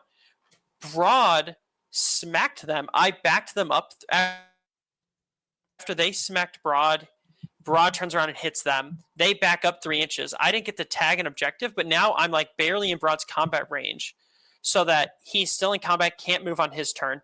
So he has to hit me again, and then I just back up and take the objective from him. And he was just unable to take that objective back. It is a very good spell for things like that. And it's, if your opponent doesn't have a way to easily take some of that back, it's just kind of difficult. But again, Itchy Nuisance is the best spell out of this lore, but the other 2 have really cool uses as well. Yeah, I like them. So I've like looked, because like I said, I have Gits myself, and I've looked at like their spell lore, and it's like nothing really particularly stands out. Like these are all winners, man. All really, really good. Yeah. I like those a lot. Oh yeah. After that, they also got the enhancement that happens for the non-hero, right? Yep. So in the very Gits fashion, it's called Special Knickknacks. Very nice. I always love it. Like if you ever read like the lore on some of these things, they're actually really funny. But kind of start with the one that I haven't used yet. I really haven't looked into it, but I can see where it's useful. It's a once per battle in any hero phase. This unit can use a summon spell ability from the manifestation lore that I picked during my army composition as if I was a wizard 1. I don't make a casting roll. Instead, it's a 12 and cannot be modified. That spell cannot be unbound. Then, if this unit is not Moon Clan, roll a die on a 1 to 4. A model in the unit is automatically slain. So Okay. I it's like it. it's not bad. It's getting a spell out, getting a manifestation out, like Kronspine out. You're sacrificing a model for a Kronspine. That's awesome, actually. Right. Or if I just give this to a Moon Clan unit, I don't have to sacrifice anything, you know? Yeah. That's hilarious. It's nothing like crazy. And then it's technically attached to that unit. So as long as that unit's alive, Kronspine doesn't go away. And a unit of like 6 Rock Guts is a lot harder to kill than a small wizard, you know? Yeah, 100%. So it's one that I don't think it's bad by any means. I just think that the other ones are more impactful. Yeah. So- That one, they also have like that goofy foot thing, right? You can like walk like the manifestations. Don't they have something like that? No, they don't. No, that's orcs have the Oh, that's true. That's true. great Okay, green I'm foot. thinking of it. Great. It's the foot of Gork, I think is what it's called. Yes, you're correct. So- You're correct. Yeah, that's unfortunately not the Git spell. No, that would have been nice at least. Oh, how about the other two enhancements? What else? So, Spoof Shrooms is, I actually kind of like this one. It's not the one I've been running, but I actually really like this one because I like movement shenanigans. End of any turn, I get to roll a dice. If the unit is Git Mob, I roll D3 plus 3 instead, and I can just move that distance. But I can't end in combat. Nice. So okay. it's like a free D6 move at the end of any turn is pretty good and just kind of helps with board control and board presence and getting around. Yeah, and so- it's not like a once per turn or a once per battle. Like I like that. Yep, nope. End of any turn is the big thing. So So you can do it on your turn and your opponent's turn. Yep. That's crazy. Yep. That's so crazy, if they don't, actually. yeah, it's very good. And I've definitely considered it on a handful of units. The last one though is at the it's the, you know how like everyone's got like their own like rage dice like ability. Mechanic. Yeah. Yeah. This is kind of what it is for Gits, and it is start of any turn, I can spend 1 rage dice. If the unit is not a troll, they get +1 to wound for their attacks for the rest of the turn. Oh, nice. Okay. So yeah, it's pretty nice. I like that. That's what I typically am using it for right now. If the unit is a troll, I get to pick one of the following effects to apply. Their Colossal Boulder Club damage is 6, which applies to the Dank called Trogoth, setting its club damage to just a flat 6. It's very good. Set the damage characteristic of throwing boulders to 3, which is the Is that a Rock D3 Guts. normally? Yeah, it's a D3 normally, which is on the Rock Guts. And then set the attack characteristic of Nox's Vomit to 3, which is the Feltwaters. Yeah, that's like they're both their ranged attacks. Right? Yeah, so pretty much if you have this on a troll unit, you just get to remove the random roll that is associated with something on their worst roll. But I have not applied it to a troll unit. What I have been doing is that +1 of wound applies to shooting. Oh, nice. So okay. I take that, I put it on my Doom Diver.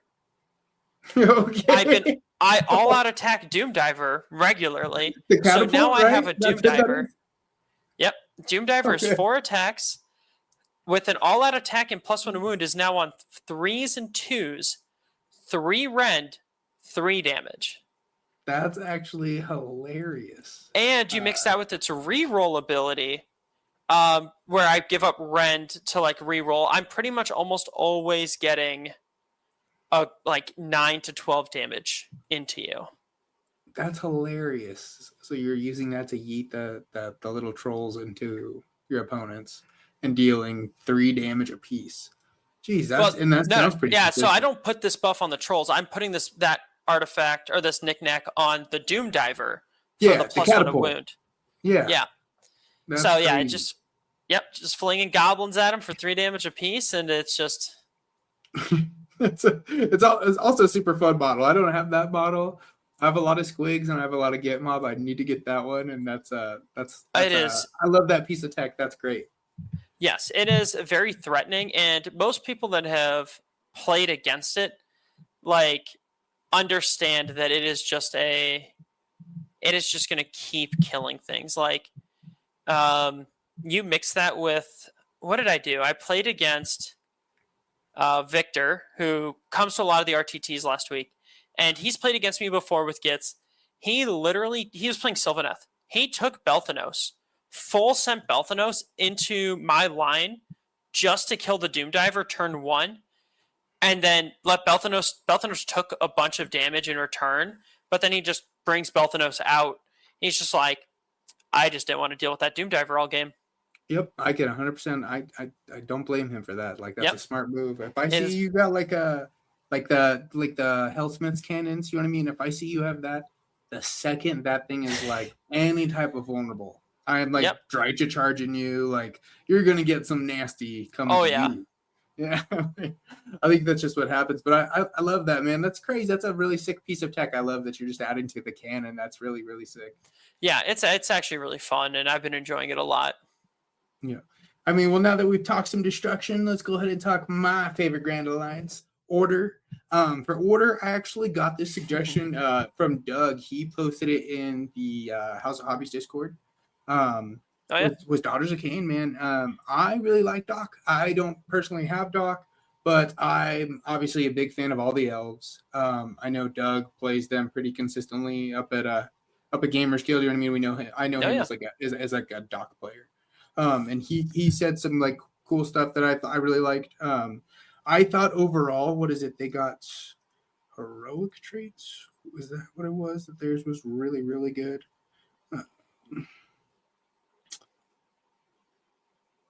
What was it?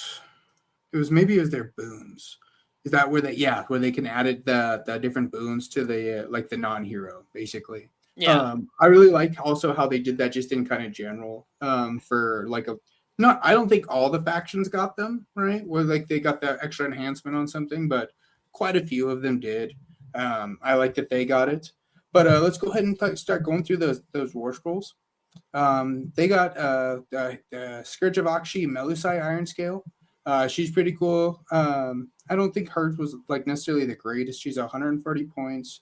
A lot of like the weapon stuff I don't believe changed. Like a lot of that stuff doesn't actually change a lot on these ones. It's mainly like the abilities. This one now, you get to pick a friendly Daughters of Cain wholly within 12 inches of this unit. Roll a dice. If this unit is in combat, you can re-roll the dice. If the roll is lower than your Fury level, add one to the attacks characteristic of weapons used by this unit and the target until the start of your next turn, which, you know, anytime you can add +1 to attacks is pretty nice. And it's very good with Doc. Yes, and it looks like you get to add it to her and another unit, yeah? Yeah, because you target another Daughters of Cain unit holding within 12. Yeah, so it's like you do that to your the Witch Elves or anything where it's already got like so many attacks, you know. Yeah, or the Blood Sisters. Yeah, I know a lot of Doc is really just like buffing up one unit and just kind of yeeting that unit in, right? That's kind of like the strat. That is the general principle. Yeah. After that, they also got the Scourge of Aqshy K-Knight Shadow Stalkers, which I believe this is the Warcry unit, yeah? The Warcry Warband? Yep. Yeah, this is, you know, with the Games Workshop trend of like really trying to push these Warcry warbands and force them into factions. You know, looks like it's got ranged weapons, melee weapons. Basically, I'm assuming they're all the same. But for their ability, once per turn, end of any turn, if this unit is not in combat, pick a visible enemy infantry or cavalry that has no more than one model and within 12 inches of this unit to be the target. If the target is more than 3 inches from all other friendly units, apply one of the effects below. Otherwise, roll a dice. On a 3-up, apply the effect below. Your opponent must remove the target from the battlefield and set it up again within combat with this unit, which is kind of cool because you're basically like sucking units into you, yeah, at the end of turn. Yeah, it lets you pull things away or towards you. Just kind of lets you be a little disruptive, and disruption's always fun. Yeah, I played. I believe it was Crew Boys. It was Johnny's Crew Boys, and when he could just like pull your unit into him, I was like, he told me he could do it in the very beginning of the game, and I was like, okay, sure, you'll do it. When you do it, I'll see how it works, right? And he did it to me, and I was like, man, that sucks. Yep. Oh that yeah, really sucks. that Gnash Tooth is the fact that another thing he's learned is that he can use the Gnash Tooth ability to pull units out of faction terrain. So he Yeah, has kidnapped so Illuminat the Wizards out of their yeah, shrine and dragged them away. pulled them in. Yeah, so he Yeah. pulled my. I was trying to use it, my Warsong Revenant to like give all my guys at the bubble, and he pulled Yep. pulled them out. Yep. You know what I mean? I was like, oh, that really sucks. So it's gonna be really cool to send them into these guys, and it looks like they don't hit like completely awful, right? It No, looks they're like okay. nine models. You know what I mean? They're pretty mid, 3s and 4s, typical elf faction. You know what I mean? Yep. They also have 10-inch shot, which is not too bad. It says nine models. Yeah, 9 models. So it's 18 shots essentially, and then another like 18 hits, which for like pretty typical of like the Warcry warbands. They haven't been anything like specifically real crazy, but that seems like pretty common. Yeah, they try to keep the Warcry warbands in line anymore. After there's always something that ends up going crazy, but after I like to call it like Colt he bought and had like 8 Splinter Fang units that he ran. And the whole thing is you just can't do enough damage to get through it. It just would not die because it could recur. It just kept bringing stuff back, and like it was Blades, are they the Warcry warband? Yep, True Blades are a Warcry warband. Pyregeist are a Warcry warband. I played Blake, and Blake just spammed a bunch of True Blades, and yep, it was it's that strike last is just miserable. Yeah, the strike last, the -1 to hit on monsters, so it's like you can't even like eat in like a strong monster to do anything about it. Yep, it's painful. But that's their war scrolls. Let's go ahead and start talking their boons of shadow, which is the enhancements that they gave to. It's got to be non-hero Daughters of Cain. You can only have one, and I believe I want to say when I was reading the battle profiles, do all of them cost 10 points, or is it just some of them? I think a lot of them cost 10 points. I think you're right, but for some reason it doesn't really say it too well. It doesn't Games Workshop isn't. You would think they'd have a better app guy. Yeah. In my opinion, you would just think they would have a better guy who's like coding, doing all this stuff, especially with AI and everything now. But I believe pretty much all the enhancements cost 10. Yeah, all the boons cost 10. It looks like. All right. So for the first one they got is a passive. Each time you make an unmodified save roll of 6 for a combat attack that targets this unit, inflict 1 mortal damage on attacking units after the fight ability has been resolved. Which, that's always kind of nice. You know what I mean? Especially if you roll well. I don't know. Yeah. Have you played Jesse before? Yeah. Yeah, I've played Jesse. Dude, this guy rolls like 6s fucking nuts on the trophy save. So it's nice when you can do that, and that's just passive, which is kind of always nice. Next one is going to be Talisman of Shadows. As a reaction, you declared a spell, prayer, unbind ability for this unit within 3 inches of this unit. You can spend 1 rage dice. So this is like that mechanic you were talking about, how everyone got their own rage dice ability. If your opponent's fury level is lower than yours, they must increase their fury by 1 to a maximum of 7. Then add 1 to casting rolls or unbinding or chanting, which, that's kind of nice. Just add +1. I really like that. Yeah, and what's nice is it's a reaction. Yes, so that is pretty this sick, is the thing. Because it's a reaction to the declare, you roll the cast or the chant at the start, so you'll know. Imagine if that +1 could be the difference of you getting the enhanced version or not on a prayer. Yeah, the super prayer. Yeah, yep. 100%. Very, very cool. I actually like that a lot. That's super smart way to think about it. Last one, start of any turn, pick an enemy unit in combat with this unit to be the target. For the rest of the turn, the target cannot use retreat abilities, and then if an ability would heal or return any slain models to the target unit, that ability does not heal any damage points or return any slain models to it. I love that. As someone who is always bringing shit back at the end of my turn. Yep. It is very good. I think that's really, really good. Plus, they can't retreat, which is kind of cool. You can't run away. I always like those kinds of abilities. Dryja has like a cool ability like that. Within 9 inches of her, you can't retreat or run, which very, very, very cool. The only downside I will say to that ability, and I don't play enough Doc to fully know this, but I kind of like a lot of Doc is frail. So you're really only going to get one meaningful, maybe two meaningful turns of this buff. Yeah, you throw it on some sisters, blood sisters. You have 30 wounds on a 5-up save.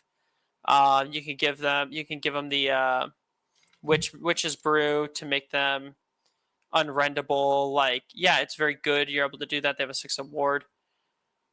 The unfortunate part is, though, that doesn't make them any less killable. That's fair. I get what you're saying. Because a lot of their stuff does. I think it's the glass cannon, right? Yeah, it's glass cannon, and like this is still very good. Like, I would hate to see this against like squigs. Like if this gets into like trolls and you're turning off my trolls healing, my squigs recursion, like it sucks. But if it doesn't get where it needs to go or get into something, then it's rarely gonna be useful. Whereas like I feel like the +1 to casting enchanting is just more likely to be impactful in a game. Yeah, no, I think that's actually, I 100% agree. I know they already get like quite a good, like I want to say buffs. Marathi already has like the plus casting. Like, does I don't know Crethusa? I would assume she gets plus under her prayer. Yeah, I believe she gets. I'm not too familiar with their new book, unfortunately. Yeah, I know it's mainly a stuff in and then yeet it in and then it's gonna die and then you're gonna do it again. Yep. That's kind of like the tactic. But let's go through the heroic traits. They got 3 new heroic traits, which I always kind of like. First one's gonna be it's a reaction. This unit used to activate place of power ability. And a lot of people are gonna obviously be activating places of power for getting that extra fury dice, right? This ability is going to apply the effect below instead. Roll a dice. Yeah, so you're giving up the place of power for this. Oh, okay. So you're doing this instead of doing that. That makes sense. Okay. Yeah. Roll a dice. On a 1, inflict D3 mortal damage to this unit, which painful.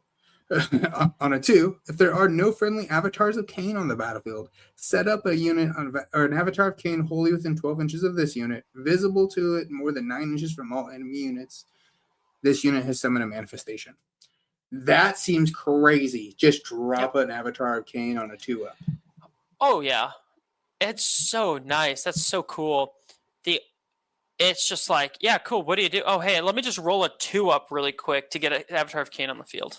Yeah, and it's just like you can throw this on any of like their little foot heroes, you know what I mean? Which you're already going to like run in and try to get by places of power for those fury points. And if you don't want to do the fury points, go ahead and just drop an avatar of Cain, on a 2-up. That's that I thought was really, really gnarly. That was the one I heard when I was like listening to some of like the breakdowns and like looking through them. That was the one that really stood out to me. The only downside to it is giving up the fury dice that you'd be getting from the rage dice and the fury from the place of power. Granted, agreed. You're only giving up 1 though.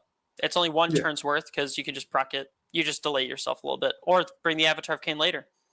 Yeah, true. That I also do like the fact that let's see. I think there's going to be a lot of times that an avatar of Cain is probably worth 1 fury dice. Yep. You know what I mean? Oh yeah. Next one we got in the deployment phase ability, which I always kind of like deployment phase abilities. Pick a friendly Daughters of Cain hero that has a health characteristic that equals or exceeds this unit's health characteristic to be the target. For the rest of the battle, if this unit is within the target's combat range, that target would be destroyed. The target is not destroyed and any remaining damage points inflicted on it have no effect. Then heal D3 to this target. Then this unit is destroyed. So basically you're using like it's kind of like what like the clan rats do with like the Vermin Lord, right? Where they kind of take the damage instead for like a big hero. Yeah. Clan rats normally do it. You have a hero that is now just going to you pick another hero? Yeah, you're basically you're gonna run like a little foot hero by Marathi or something. I will sacrifice. Yeah, the name of the ability is literally loyal unto death. Like it is literally someone throwing themselves in front of the blade. Yeah, for another hero. So, it's really nice. You could just have like a little foot hero if you want sitting next to Marathi. So if Marathi ever is taking damage, that they're like, hey, nope, this person just dies instead. Yep, exactly. And I know that you could bring Marathi back when she dies already, so it's just like one of those like trying to kill Marathi twice or 3 times now. That kind of sucks. Doesn't sound like a lot of fun. The last one we got is Honored Among Sects. If this is a passive, if this unit is anointed, the effects of all blessings from the Blessings of Cain ability apply to this unit as if they were active. That is pretty wild. I don't know if you know anything about the anointed abilities with Daughters of Cain, but basically they can anoint a hero, and there's like a table of buffs that they get, and then as each one dies, it gets passed to the next anointed unit. Which you have to always select one anointed unit. That one seems pretty crazy. Yeah, that seems wild. It is on a hero. That's the one thing we always have to caveat that with. It is on a hero. Yes. But being able to be like, hey, this is my anointed hero. They are affected by all the blessings of Cain. So that's what, +1 to hit, +1 to wound. Those are the two that I know. Yep, I think there's extra movement in there. Like, yeah. There's a bunch of blessings here that now all apply to this unit while it's anointed. Yeah, a lot of times your anointed model goes in there to die, like because if he dies, then you get a blessing, but you also get unlocking other stuff. But like still, I think of like the Iron Scale. Like if we scroll down here to the Melusa Iron Scale, you're talking. Imagine a Melusa Iron Scale here moving 10 inches with 6 attacks, 2s and 3s, like 1 or 2 rend, like 3 damage. Like that is still a very that model is now very threatening, being affected by all those blessings, and it has its anointed, so it has the exalted ability as well. Yeah, so it's super crazy. And then you get all of them. I wonder if they die, if this unit dies. I know generally you would pick the next anointed ability, right? The next anointed unit, and you usually get the last, I want to say, anointed abilities as well. Would that still continue on? No, unfortunately, because you get the previous models or the previous anointed's exalted ability.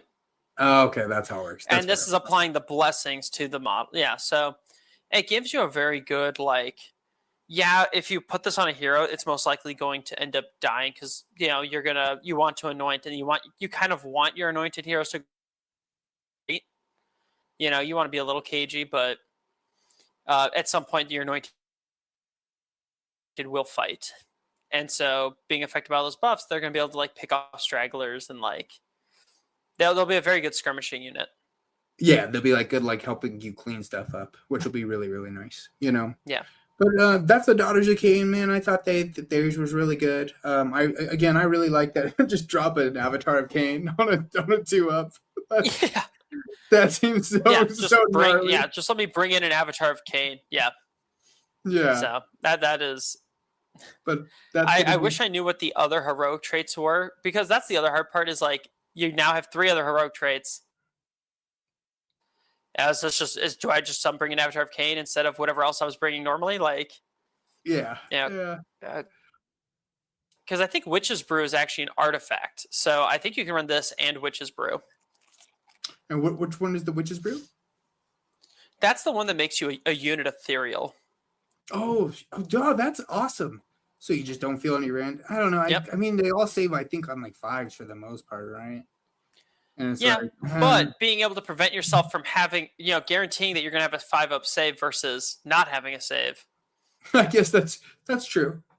Yeah. I don't know. I would think you're you're a gift guy, where you're just one of those. You're like, we don't roll save, bro. We pick up models. Yeah. Oh yeah. But I think that's gonna close us out for our order. Daughters of Cain. I think they're gonna be really good. But let's go ahead and talk us into chaos next. After that, Zach, you want to break us down some chaos? Who did you pick for chaos? Yes. So I actually picked Maggotkin of Nurgle here. Nice. I love Nurgle. Actually, so I have a ton of Nurgle. I really like Nurgle. I like a lot of the stuff that they can do, and they're one of those books that when their book dropped, I sat there and I was like, "This is great changes from the index," and I was really happy to see it. I think it gave Nurgle a lot of cool things and a lot of cool new units. Unfortunately, I say unfortunately, the Ashy War Scrolls for Nurgle, you kind of have one big miss and one, I think, pretty okay hit, you know? So the first one to kind of go over here is the Slaven Knight. So the Slaven Knights are a unit of 3 cavalry unit. You kind of see a unit of them in most Nurgle lists right now. Yeah, they give the strike The last, right? normals, yeah, they give out strike last within 6 inches on a 2-up, effectively. This new one, though, costs, I think it's like 30 points more. It is not. Let me double check Yeah, that. he's I believe it is 30 points. 210 points. Yeah, 210 points for these Slaven Knights, whereas the normal Slaven Knights are 180. So 30 points more. And instead of being able to give strike last, they now pick an enemy unit in the combat phase, pick an enemy unit in combat with this unit to be the target for the rest of the turn while the target is in combat with both this unit and another Magakin unit. Add 1 to damage characteristic for this unit's melee weapons. Yeah, it brings up their weapons up to 4 damage on the charge. But at the same time, I'm paying 30 extra points for 1 extra damage. Yeah, and it feels like so many conditions. Not only do you have to be in combat with the Slaven Knights, you also have to be in combat with another Nurgle unit. Yeah. Yep. It's just and at that point you're asking, would I rather just have strike last? Yeah. And I think a lot of times when once they just start adding so many conditions, that's when I start looking at things like, it's too much. You know what I mean? Right. Yeah, you have to think about the likelihood of you getting it. And granted, this ability is likely. It's just, is it going to be as impactful as just giving out strike last? Agreed. Because a lot of times I think when I've seen people run them, they're running a unit of Slaven Knights by like the Glotkin or Rodagist or any of those guys. So you're getting in combat with 2 units anyways, but it is just one of those like, I guess I would rather just give you strike last over the 1 extra damage potentially, you know? Yeah. I would rather be, so like I've always seen it with like a block of 20 Rot Swords in the back or in the front here with the Slaven Knights within 6 inches of the front line. And it's like, cool, I charge on the Rot Swords. I'm going to be strike last and a bunch of debuffs on me. It's going to suck. You don't charge that. Yeah. But with this new unit, it seems like the goal is, hey, the Rot Swords are here, like some frontline unit like Rot Swords. You charge them. This unit now comes in. Sure, reinforce them, whatever. Charges in, gets 4 damage on the charge. And yeah, sure, that's really cool. And that's going to, they're 1 rend, 2 rend with the bludgeons. Yeah, so they're 2 rend on them. 4s and 3s, like 2 attacks each. So it's 12, 13 attacks on 4s and 3s. So you're talking like 4 attacks get through at 2 rend, 4 damage. It's a good amount of damage. But like now I'm giving up, hey, I could just give you strike last, fight you with a normal unit, then have my Rot Swords smack you with their crit 2 hits. Exactly. Like, I don't know if that extra damage is going to outweigh just having another unit fight you. Yeah. No, I think 100% you're right. I think it is a little bit of a miss there, especially strike last is really on the more valuable end, I think, of all of the enhancements and abilities. Yeah, I agree. And then the other unit, though, this one's one I actually kind of like it, and I could see a lot of play for it, is the Putrid Blight Kings. So it's all pretty much the same. You know, they have anti-priest, and they're 3 health apiece on a 5-up, 6-up. Once per battle army in the deployment phase. So you can only do this with 1 unit of these Blight Kings. They are priest 1 for the rest of the battle. I get a reinforced Blight King unit. Now, these ones also, like, before even getting into the second ability, you're talking these Blight Kings are 140, so they're only 10 points more than normal Blight Kings. And now they're priests. And I could have, and they're now a priest. I could still run them, reinforce them to 10, which I think is great because now I'm at 30 health on a 5-up, 6-up. I see very little issue with this. And then in my hero phase, the other ability they have is I can spend a rage dice and gain D3 ritual points. Nice. Like, I don't necessarily think it's like amazing, But for 10 more points than normal Blight Kings, like that gives you a lot of tech and a lot of power. Yeah. Because a lot of the Nurgle prayers are like super reliable to get off. You get the enhanced ones if you're running the normal prayer lore. You get the enhanced ones on a 6, and you're starting off with a D3. So That's pretty nice. Yeah, that you're 100% right. That is pretty nice. I like that. And then plus, like, I know like they kind of had like a weird thing with the prayers for Nurgle, right? Because they had the first priest. Do you remember the Lord of Plagues? Is that who it is? The first, he's like the horse hero. You're talking Horticulus. No, Not no. Horticulus. It's the I think it's the Lord of Harbinger. Plague. The Harbinger. Oh, Harbinger of Decay. You're right. Harbinger of Decay. And he was like their only priest, and I think he had like his own War Scroll prayer, but I don't think they had like a prayer lore yet.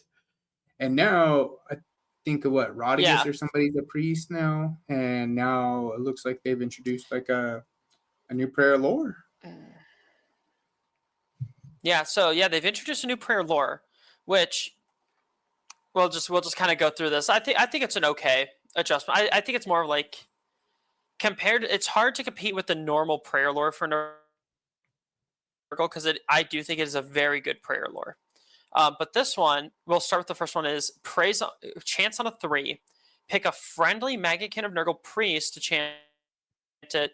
Pick a visible Magickin Nurgle unit wholly within 12 to be the target. If the chanting rolls a 6 up, I can pick a second unit.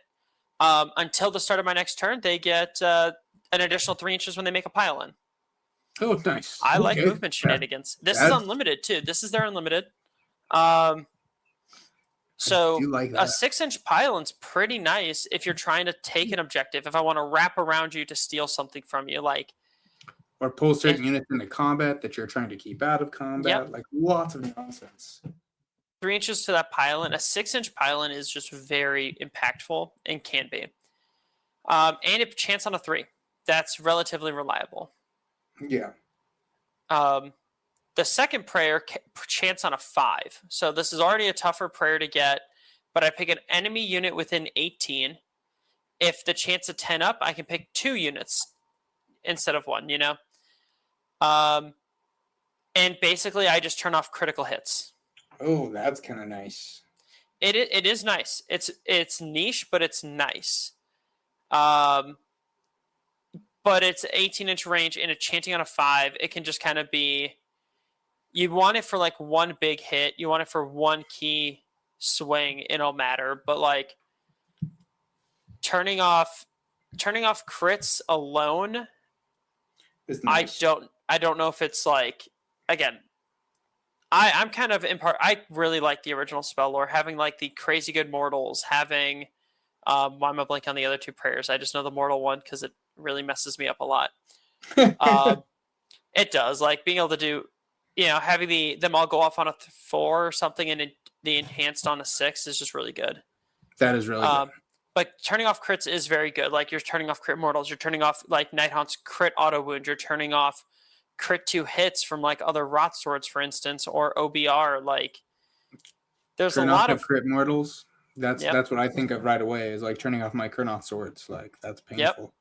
It is very painful on that turn.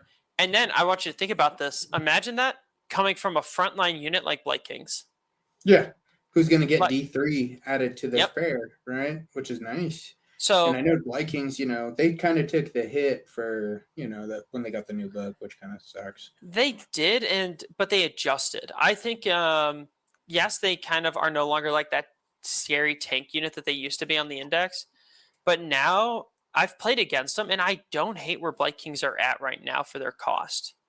Yeah, there's a lot of attacks. 4 attacks, man. Is still 4 attacks. Yeah, 4 attacks is still something. 3 health each is still something. Like, they are not like something you could just kind of scoff at. And because they're going to survive a hit most likely and still get that disease off, which disease is Nurgle's bread and butter of how they're going to kill you, you know? Yeah, that's like the battle trait, right? Yep. Because they're not trying to like kill you all in the very beginning. It's not like a high damage output army. You know what I mean? It's one of those like the longer this game goes on, the more it's going to suck for you. Yeah. Right. So so this last prayer Agonizing Vomit, chance on a 4. And this is kind of where it gets very similar to the other prayer lore. I pick an enemy unit with an 18. I roll 7 dice. If you are diseased, I get a +1. If the chanting roll was a 7 or higher, I get +1. Nice, okay. For every 5 up, I inflict 1 mortal. That's pretty cool. So it's pretty much the same thing as the other. Is that part of like the old prayer lore? Well, so their normal prayer lore right now has one just like this, where it's like, hey, roll 7 dice on a 5 up, do that many mortals. But the enhanced is on a 6, and it just says on a 3 up, inflict that many mortals. Jeez. Okay. Nice. That's pretty nice. So again, like this is a nice competition, I think, for that prayer lore. I don't think it's a strict upgrade. I don't think it's a downgrade. Yeah. No, I could see it definitely being as like a fair switch between back and forth, especially if you're just trying to try something new. You know what I mean? Obviously, you know, their book, I want to say, came out in January or so, right? Maybe December. Yeah, it came out about 6 months ago. So it's like if you're just trying to try something new, you know what I mean? We got new war scrolls, new enhancements, new all that stuff. So you could try the new prayer lore. Yeah. So, I will stand corrected on some of this. I just pulled up their prayer lores because it did. I guess I was comparing it to I was thinking about the index prayer lores. So, so their rules. They have the -1 to wound. Pick an enemy unit. -1 to wound while in combat with the caster. You have ignore the first point of damage 1 to a unit. I usually like those that ignore the first point of damage. Is it per phase? Am I looking at the right prayer? Yeah, this is the prayer lore. Oh, they actually have. Yeah, this is the lore of. I'm sorry, what was that? Per phase? Yeah, is that what it is? Is it per phase? Yeah, per phase. Yeah, see, that's pretty sick. Yeah, it's very good. Having a way to ignore that, and it's on a 4 up. Like, these are on. So, like, the -1 to wound thing on the chanter is on a 3. The ignoring 1 damage is on a 4. And then the last one is -2 from charge rolls to an enemy unit with an 18. I like that. And then if you chant it on a 10, it's -1 to the dice. Oh my goodness. So now they're charging on a 6? That's crazy. Yeah, they get a D6. And this chants on a 4 base. Yeah, so and think with the Blight Kings, you're getting the plus D3, so it's like, what, on a 1? Essentially, like, just don't roll a 1? Right. Essentially, just crazy. don't roll a 1. Yeah. So it does seem like they're competing with a pretty good spell or prayer lore, but it doesn't seem like the new one's that bad. No, it is competing. Again, as I said, I think it's a side grade. Agreed. You know? Agreed. It's just a different play style, right? So yeah, this is what I was getting confused with. The old, I guess it was maybe it was the Ashy or the Soggy prayer lore. Maybe they had one in Soggy that because I see like I'm looking it up right now. I'm seeing the old versions of it, and that's where I see like this roll 7 dice. If the chanting rolls a 6 up, add 2 mortal wounds on a 3, and this was also turning off charge +1 damage and +2 inch movement. Like, yeah, I was looking at the Soggy prayer lore. Is that what it is? Yeah, I think it's the Soggy prayer lore is what I was comparing it to. But even just the base prayer lore, I think is like good competition for it. Like, again, I probably should have stated this early. Mm-hmm. When it comes to the Ashy stuff, I don't want things that are just strong. I want things that challenge the way that I'm going to run the army. I agree. So, I like that. I like that take. It's like you want it to be impactful and like change it. The whole point is like you're changing you know what I mean? It's supposed to be like a new season. Yep. I don't want to be running, and I do have a couple of models in mind when I say this.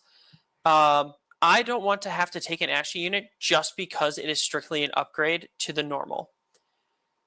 I don't. I want it to be a side grade. The best side grade comparison is going to be the Ashy Brutes, because normal Brutes are very good. And they do their own thing. They're very aggressive. They basically make it so you can't control things. But now the Ashy Brutes say, hey, if you hit me, I'm going to hit you back harder. Oh, okay. You know, like you're going to play it differently than you would have normally. Right. So yeah, now it forces a change, and I think that is the perfect side grade example of what I like to see out of these additional war scrolls, additional prayer lores. And I will say, like, this prayer lore I view as like a very good side grade. I like that. Turning I off think that's actually a critical, really turning good off take. crit hits or critical hits is very good still, though. I will say.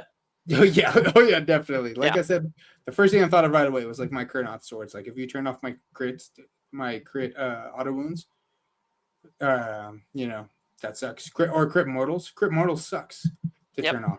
You're like, dude, that's rough. But what was didn't they also get the enhancement too, right? Yep.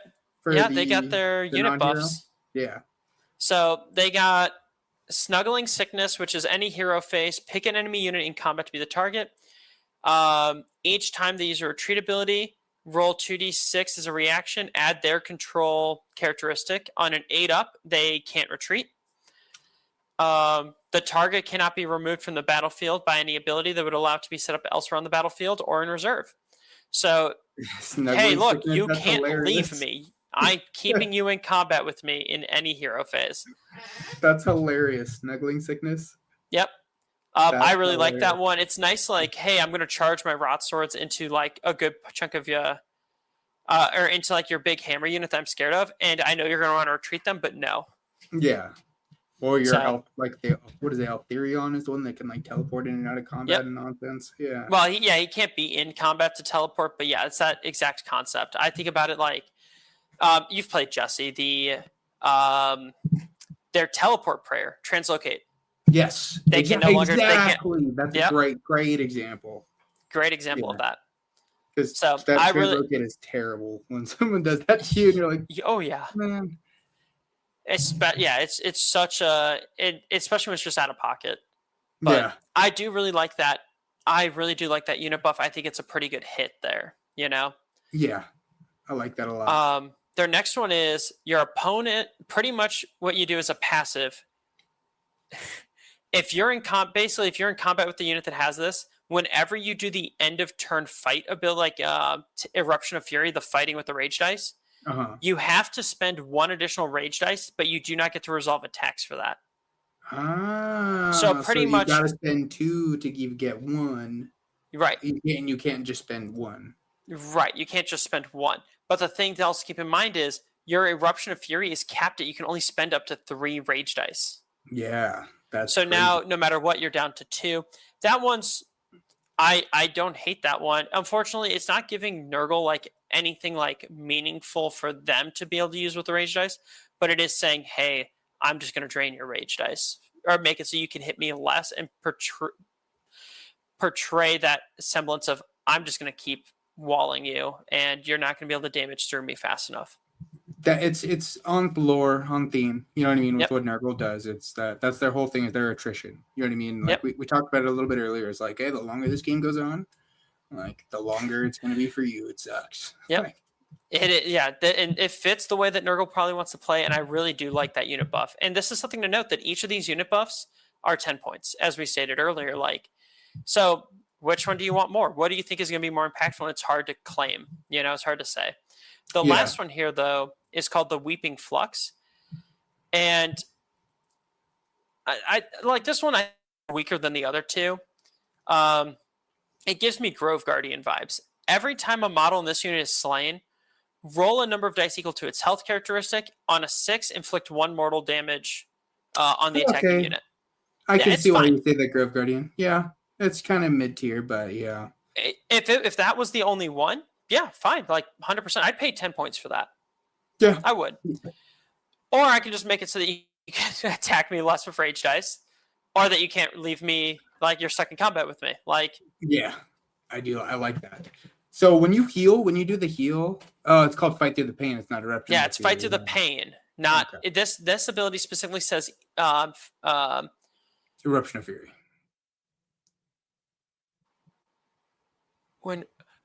Oh, actually, I missed the second paragraph here that says when resolving the damage sequence for enemies with the Fight Through the Pain ability, they must spend 1 additional rage dice. So it does apply to both of the generic Eruption of Fury and Fight Through the Pain.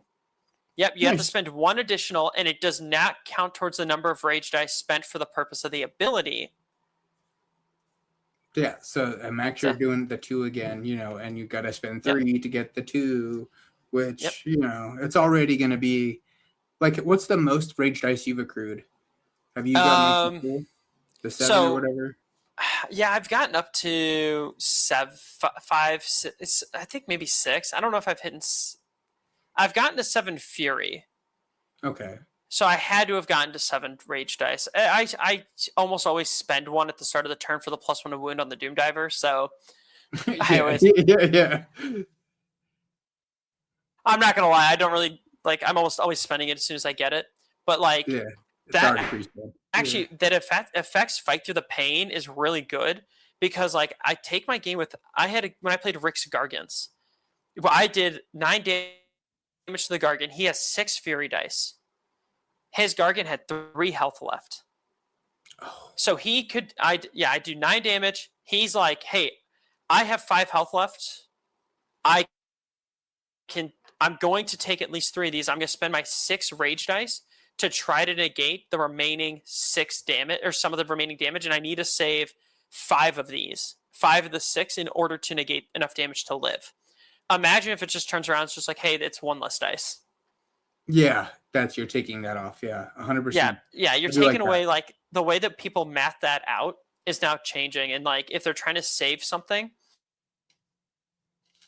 and save enough for rage dice fights at the end, they might have to make a hard choice. Yeah. And I So could 100% see, like, say you don't run like a lot of heroes or anything, and you're not bonking the place of power to get those points. Like, now that yep. 1 that you have it's just nothing now. You know what I mean? Yeah. It's just what it is. Yeah. I like it though. What do you think the real winner of Nurgle is? Honestly, I think the real winner is probably the Blight Kings. Like having a priest one that with like 30 health if you For reinforce 140? them. Yeah. Yeah, for 280 reinforced. Yeah. So 280 for a 30 health priest that generates ritual points in its turn in your hero phase is like 41 attacks. 41. Yeah, it still hits like a truck too. Like Yeah.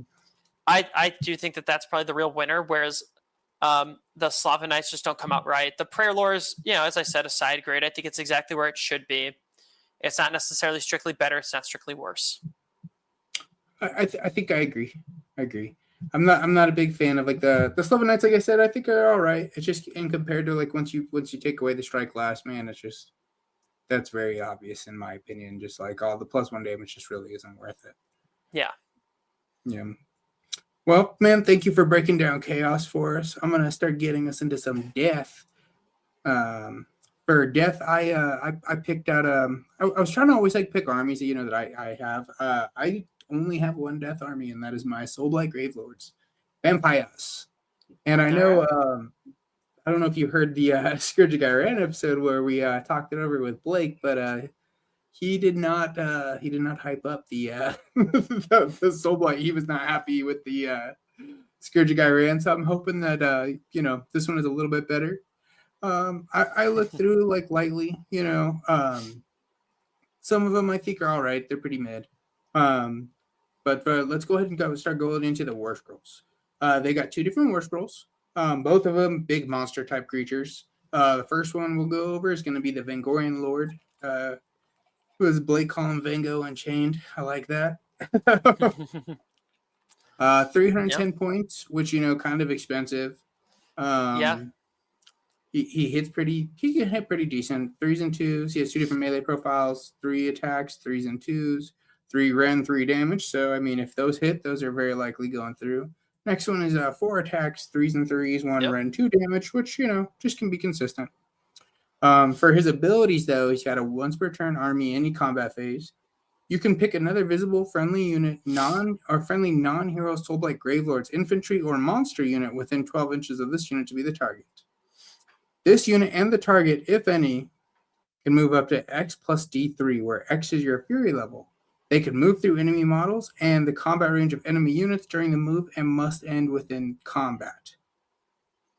If you picked a target after moving, this unit and the target must be in combat with the same enemy unit. So just in combat phase, basically in the beginning of combat phase, you can pick yourself and another infantry or monster, which is kind of gnarly. You know what I mean? Just get to move into Yep. combat X plus D3 for whatever your fury level is. So you said you got your fury level to 5 plus D3. So now you could just, at the beginning of combat, look, 8 inches where we're in combat now when you thought you weren't. I don't know if you've played against Vordry. By the time that you're using this ability, you will have a good amount of fury. Yeah, exactly. And then just units moving into combat in the combat phase is just kind of nasty. You know what I mean? Just kind of gross. Yeah, without the stipulation of needing to be in combat, it's very good. Yes, agreed. He also has a once per turn any combat phase. If this unit is in combat, gain a rage dice, which, you know, with those melee profiles, that's pretty nice. You know, you can get the 3 just at the end of turn, you know, get another, you know, one of the gore drench talons, the 3s and 2s, 3 ren, 3 damage. That's pretty nasty. Yep.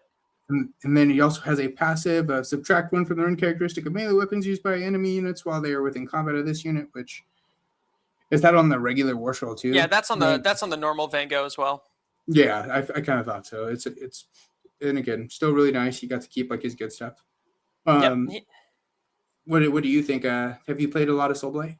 I've helped Ben a lot with his Soulblight. I do not play Soulblight, but I'm very well versed in Soulblight, helping Ben build his list. As a war scroll, this is nice. This has a lot of cool things. It's able to do a lot of fun things. It just suffers from the normal Vangorian issue of I'm a 11 health monster on a 4-up, 6-up. So it has a really cool combo. I this war scroll, I think it's great. And it was, what was the cost on it? Was 310, kind of pricey. 310. So you're talking like that is a 1/6 of your army. Yeah, is just this, and like for rightfully it, it's I think a little overcosted. If this was like 280, 270, then I'd be more like, maybe you consider this. Like, oh hey, let me get we're about to talk about it right now, my Revenant Draconith to just move my Fury level plus D3 into combat. Yeah. With the Vangorian Lord as well. You know what I mean? So with the Vangorian Lord. Like, bro, whatever they go into, you're going to die. Yeah, 100%. But I do like that. Again, I think 310 it's just kind of hefty for that price. But I guess if you're trying to build into it, you know what I mean? Just trying to change up the like how we were talking about earlier, how it's like, you're not necessarily looking for better. I just am looking for a new way to play the army. Exactly. And this is a new way to play the army. I like it as a war scroll. I just wish it was a little cheaper. Agreed. 100% agreed. Yep. Let's go ahead and talk through we already said it, the Revenant Draconith. So your dead dragon. Very cool. This guy, 290 points, which, feels pretty fair for a dragon. You know what I mean?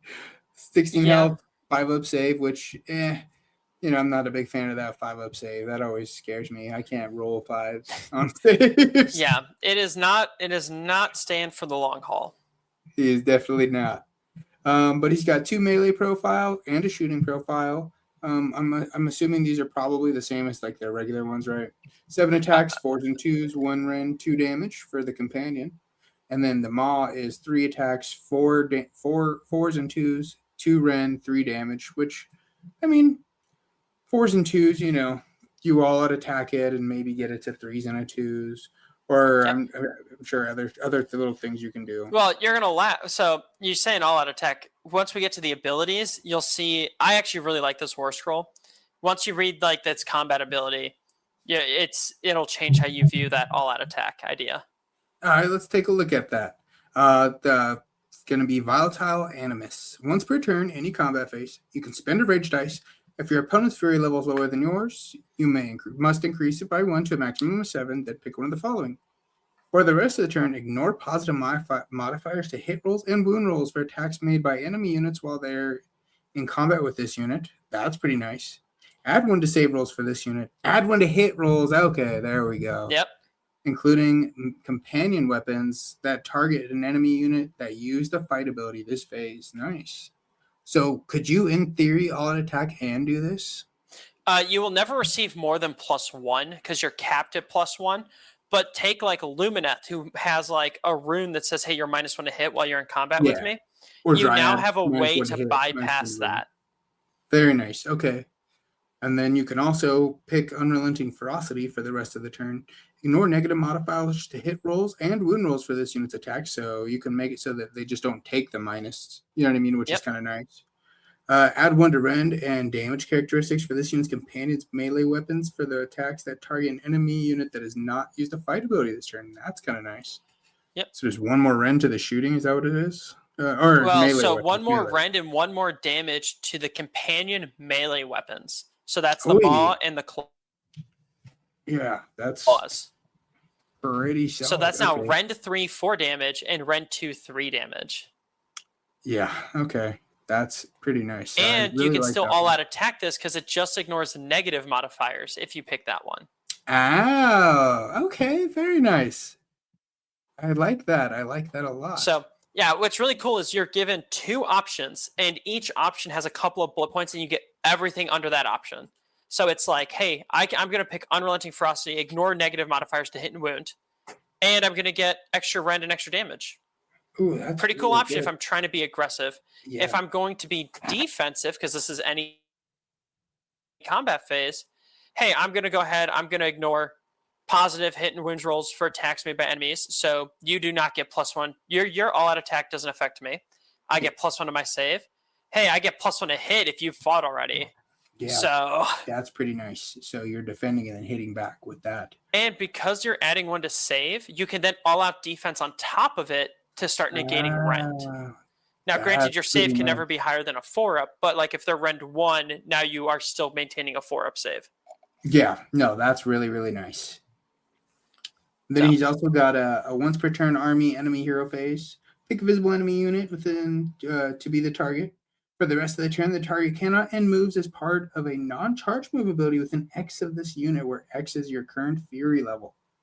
So you can't even move within so close to him, depending on how angry you are. Yeah, Yeah, unless you charge. yeah, it is actually like a very, it's a weird ability. I don't even view this like it's a rampage ability, but the fact it's a visible enemy unit, there's no range on that. So Yeah. that's anywhere on the board. Which you're almost always going to pick something close to you because the idea is that, hey, I have 5, 6 fury. I'm going to move so that you are just outside 6 of me. And this is, you can move, you can try to move around me, you can try to do whatever it is, but like you now have to finish that move. I'm going to redeploy back away from you. So now it is, hey, you're 6 inches away. I've redeployed D6 further, and like it's a weird way to like try and game some movement or deny some combats and stuff like that. I really like that idea of like using it almost like an extra bubble to your screen. You know what I mean? Like where it's like, oh, I got to keep you over here, and then with the redeploy, that's genius. You know what I mean? You could turn a 6-inch charge, which it feels relatively consistent to a 9 pretty simple by rolling a 3 on your redeploy. Yep. Which I think that's really, really cool. I still think the big winner of that one was, like you said, the combat phase ability. That's really, really, really good. I like that a lot. It is such a cool ability. I really like it. I like this war scroll a lot. It suffers from the same thing the Van Gogh is, where I just think it's too expensive. Yeah, I think you're right. Just 290, like you said, a sixth of your army is quite a bit. You know what I mean? Because, yeah, the hard part is, like, I view in the same sense of, like, you have Radikar the Beast, who is 250 points, so 40 points cheaper, who 12 health on, I think he's a 4-up, 6-up, or a 5-up, 6-up, pretty similar comparably. But he's overall will do comparable damage. He's able to buff up. He has a buff piece to like death rattle units. He's able to buff up and move himself. Like he's got a lot of stuff going on, and he is a wizard. This is a monster. Doesn't Soulblight vampires, don't they heal too? Do they still do that? Yep, they still heal. This guy does not have that vampire. He's not a vampire, so he does not heal after fighting. Yeah, exactly. That's what I'm saying. So it's like Radikar, and he's only 250. Like, Yeah, so like if I'm starting to compare it, yeah, I lose out on. He does have. I think this Draconith has some really cool abilities. When I first read it, I was like, I really like this model. I really like what this does. And then I saw its cost, and you start playing with like points and stuff, and like building a list around it. Like you want, we just did the Vango, and this Draconith synergize very well. Yeah, You they know, do. Agreed. It's and definitely going to be a new way for you to play your Soulblight army, right? yeah, it's a 600-point combo. Yeah, that's quite a bit. You know what I mean? Like Yeah, that's the downside. If that was closer to like 500 points, I'd be like, yeah, that might be worth like the combo. Like that's there's some cool stuff in there that works well together. agreed. 100% agreed. It looks like the Soulblight also got some new heroic traits, which I really like when they get new heroic traits. The first one they have is called the Immortal Ego. Each phase you can reroll one hit roll, a wound roll, and a save roll. I love this. Sylvaneth have the same thing. I always attach it to Darthu. It's super sick. So sick. Yeah, it is a very good ability. It does fall under one of my pet peeves with Aqshy right now, which is this is copy and paste from Soggy. Oh, was it? Okay. Yep. I don't blame you. Yeah. It's a good ability. 100%. It's a great ability. Yeah. The Soggy one for Sylvaneth 2, exact same thing. They copy and pasted it to the new one. Same exact thing. I get it. They wanted to keep stuff that people liked to a certain degree, but like I'm of the opinion, hey, you're bringing in something new, make everything something new. Yeah, it's a new season. You know what I mean? Try to get people to use the stuff they're not using already. Exactly. Like, and they did it. I think these war scrolls exemplified it perfectly. These are new war scrolls. I love them. I think that they look really cool. I think they change the way the model wants to play. Yes, I think they're too pricey, but I think that they're a nice like change to how the model wants to, or how that unit normally would be run. Yeah, I agree. I 100% agree. After that, you'll have the Furious Endings. Each time a manifestation within 12 of this unit is removed from play, gain a rage dice. So, you could go be hunting manifestations. In my opinion. Yeah. Is great. it better than re-rolling a one hit, one wound, and one save? Yeah, exactly. Each phase. You know what I mean? Like, yeah. Next up, last one we got is that in the deployment phase, Eternal Thrall. Pick another friendly, non-unique Soulblight Gravelord's infantry hero to be the target. For the rest of the battle, while the target is on the battlefield, if this unit is a Necromancer, add 1 to this unit's power level. If it's a Vampire, add 1 to the Unbinding. And if it's Death Rattle, ignore the first damage point that would be allocated to this unit, which... All right. This... Again, that's all right. Yeah, meh. I think this is really cool in the sense of because it's a deployment phase ability. What ends up happening is I have this heroic trait on like what it's on. It's either on a Necromancer, a Vampire, or Death Rattle hero. It's on one of those three, so you know what you're going to be picking. But you can pick which unit is going to be giving you that buff. You can kind of adjust it based on your needs of the battle instead of having to pick it early. Yeah. But yeah, being able to gain like a Necromancer +1 power level, I think is very powerful. Like that is very good. That's 2 spellcasts. That's hey, let me go ahead. That was pretty decent. The Necromancer is pretty decent. Yeah, I don't have much against the Necromancer. The Vampire, I think, got kind of stiffed. Yeah, the vampire. So a Vampire unit being able to add 1 to Unbind rolls, sure. Yeah. Like adding 1 to Unbind is rare. It's very good. Comparing that to I could just run a Necromancer for like 130, I think is what its cost is, and just get the other Unbind anyways, and get 2 be a 2 cast, with 2 Unbinds. Agreed. Or if I'm Death Rattle, which this plays into like again those Death Rattle builds with the White Kings on steeds and stuff like that. Cool. I'm ignoring a point of damage each phase. That is also fairly solid.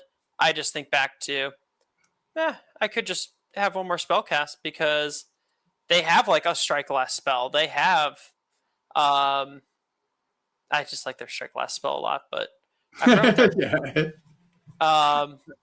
Ben was just playing against me like a couple weeks ago with this. Why am I blanking on their? I'll pull it up really quick. But their spell lore is very scary. I like it. I like their spell lore, and they have a bunch of good ones. So it's in so Vile Transference.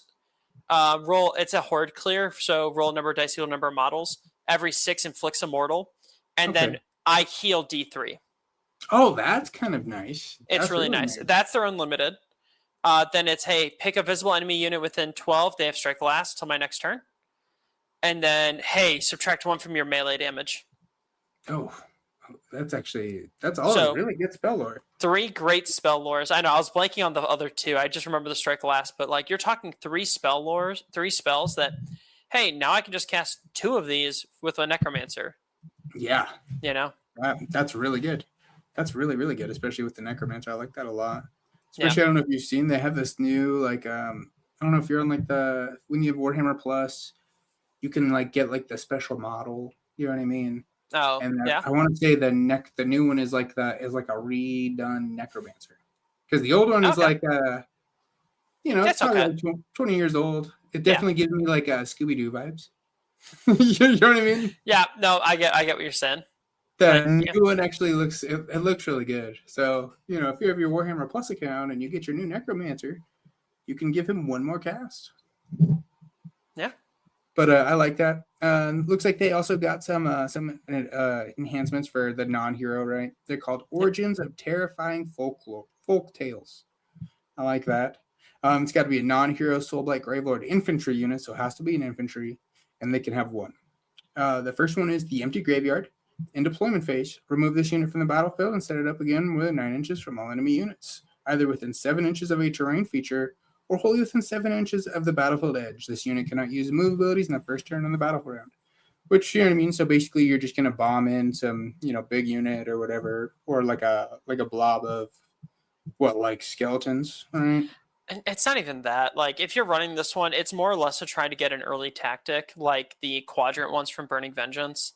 Okay, fair. But or flanking Firestorm potentially, but the hard part is you're 9 inches away. Like, yeah, there's a bit of restriction. But hey, what happens if you give your opponent first turn? Yeah. Yeah. You're not gonna like that. It's an okay ability. I don't hate it. The it has its uses. If you play defensively with it, it's fine. It's just a matter of you're trying to. It's good if you can gain some form of positional advantage in the deployment phase to take advantage of.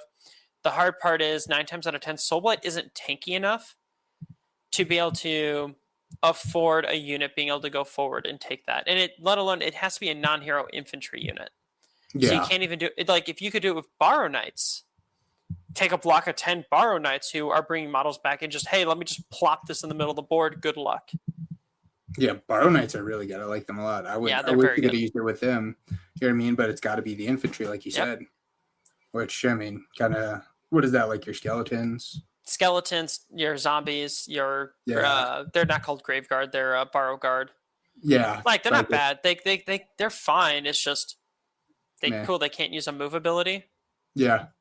So, you know, something to keep in mind with not being able to use a move ability, charge is a move ability. Exactly. That's what I was going to say. Is like you can't even charge. So you're literally just maybe like holding down like a segment. Like you're basically taking you just have some guys sitting off to the side trying to take something early. Yeah. I do normally like that deployment phase teleport, but that doesn't. There's just too many restrictions on this one. Agreed. After that, we got the Never Dead.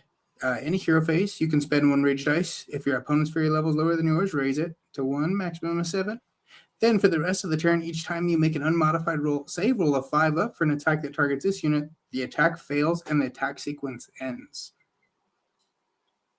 Is this just like a 5-up board, essentially? Like a 5-up For the rest of the turn, each time you make an unmodified save roll of 5 up for an attack that targets this unit, and the attack fails and the attack sequence ends. So no matter what, you're just like saving on 5. You're always saving on 5s. I like that. I like that idea. That's kind of cool. You don't feel rend. You know what I mean? Yep. Gives you hey, my unit's normally like a 4-up. I don't know if I think Borrow Guard are on a 4-up. But hey, I'm basically on a 5-up no matter how much rend you have. You know? Yeah. Or you throw it on a block of 40 zombies and just say, hey, what are you going to do? 40 zombies. But I just don't feel rend. Essentially, yeah. Because don't they save on 5s or 6s anyway? I think they save on 6s. But Oh, so we even give them plus I'm one not to even a big save. fan of zombies. Just don't do anything besides sit on an objective, unfortunately, anymore. I haven't seen anybody run them. I think There's who's always there's posting a on the list in the Discord? Somebody's always posting them with the corpse card. Who is that? Someone's I always don't posting of. Is it? It's not Cameron. It's somebody's posting. Somebody. no, yeah, Is it Cameron Garrett? zombies just don't do it Yeah. anymore, damage wise. Like corpse cart and zombies used to be in third edition. There was a really cool combo where the corpse cart was giving them like crit auto or something, and zombies had an extra attack, so they had one more attack with crit auto with the corpse cart. So like there was a period of time where running 160 zombies and 2 corpse carts plus a couple heroes was like the soul blight meta, and the game came down to cool, can I kill all these zombies? You're like no. And No, zombies no, had you this whole can't. thing that every time they killed a model on a 4-up, they rose as a zombie, I believe, or something along those lines, where it was turning units That's that it kinda killed sick. into zombies. That's pretty sick, actually. That's Yeah, when they I might, have some wild rules for the old editions. yeah. Well, and again, like it was balanced, or it was attempted to be balanced around that. That was not balanced because they made the zombies too cheap, and then they increased the zombies cost, and so that people had to start running 140 zombies instead of 160, and it still did the same thing. So, they ended up. That's why the corpse cart in zombies aren't that great now, is because they just kind of got gutted after that. They're paying for their sins. Yep, paying for the sins of the past. Man. That's how this game works. Last one we got is the Incarnadine Killers. This is going to be an end of turn ability. Effect: if this unit is not in combat and an enemy unit was destroyed by its combat attacks this turn, this unit can move up to D6. It can end that move in combat. I like that a lot. That's really cool. Yep, being able to move at the end of any turn and enter combats is very good. Oh, it's the end of my turn. You have a unit that wants to charge that's within. It just has to be within like 4 inches to guarantee it. Yep. But if you're within 9, I am threatening to just enter combat, and now that unit is tied up. Yep. Yeah, I like that a lot. That, or I like that. At the end of I like turn, that like one when a you're trying to lot. like sneak in, like especially these new tactics where it's like you have to be in combat or not be in combat. You know what I mean? Like there's just like a lot of like little like caveats you can just kind of now mess with, which I like that a lot. Yeah, man, that's all the Scourge of Aqshy for the Soul Blight. What do you think the real winner is out of all of that?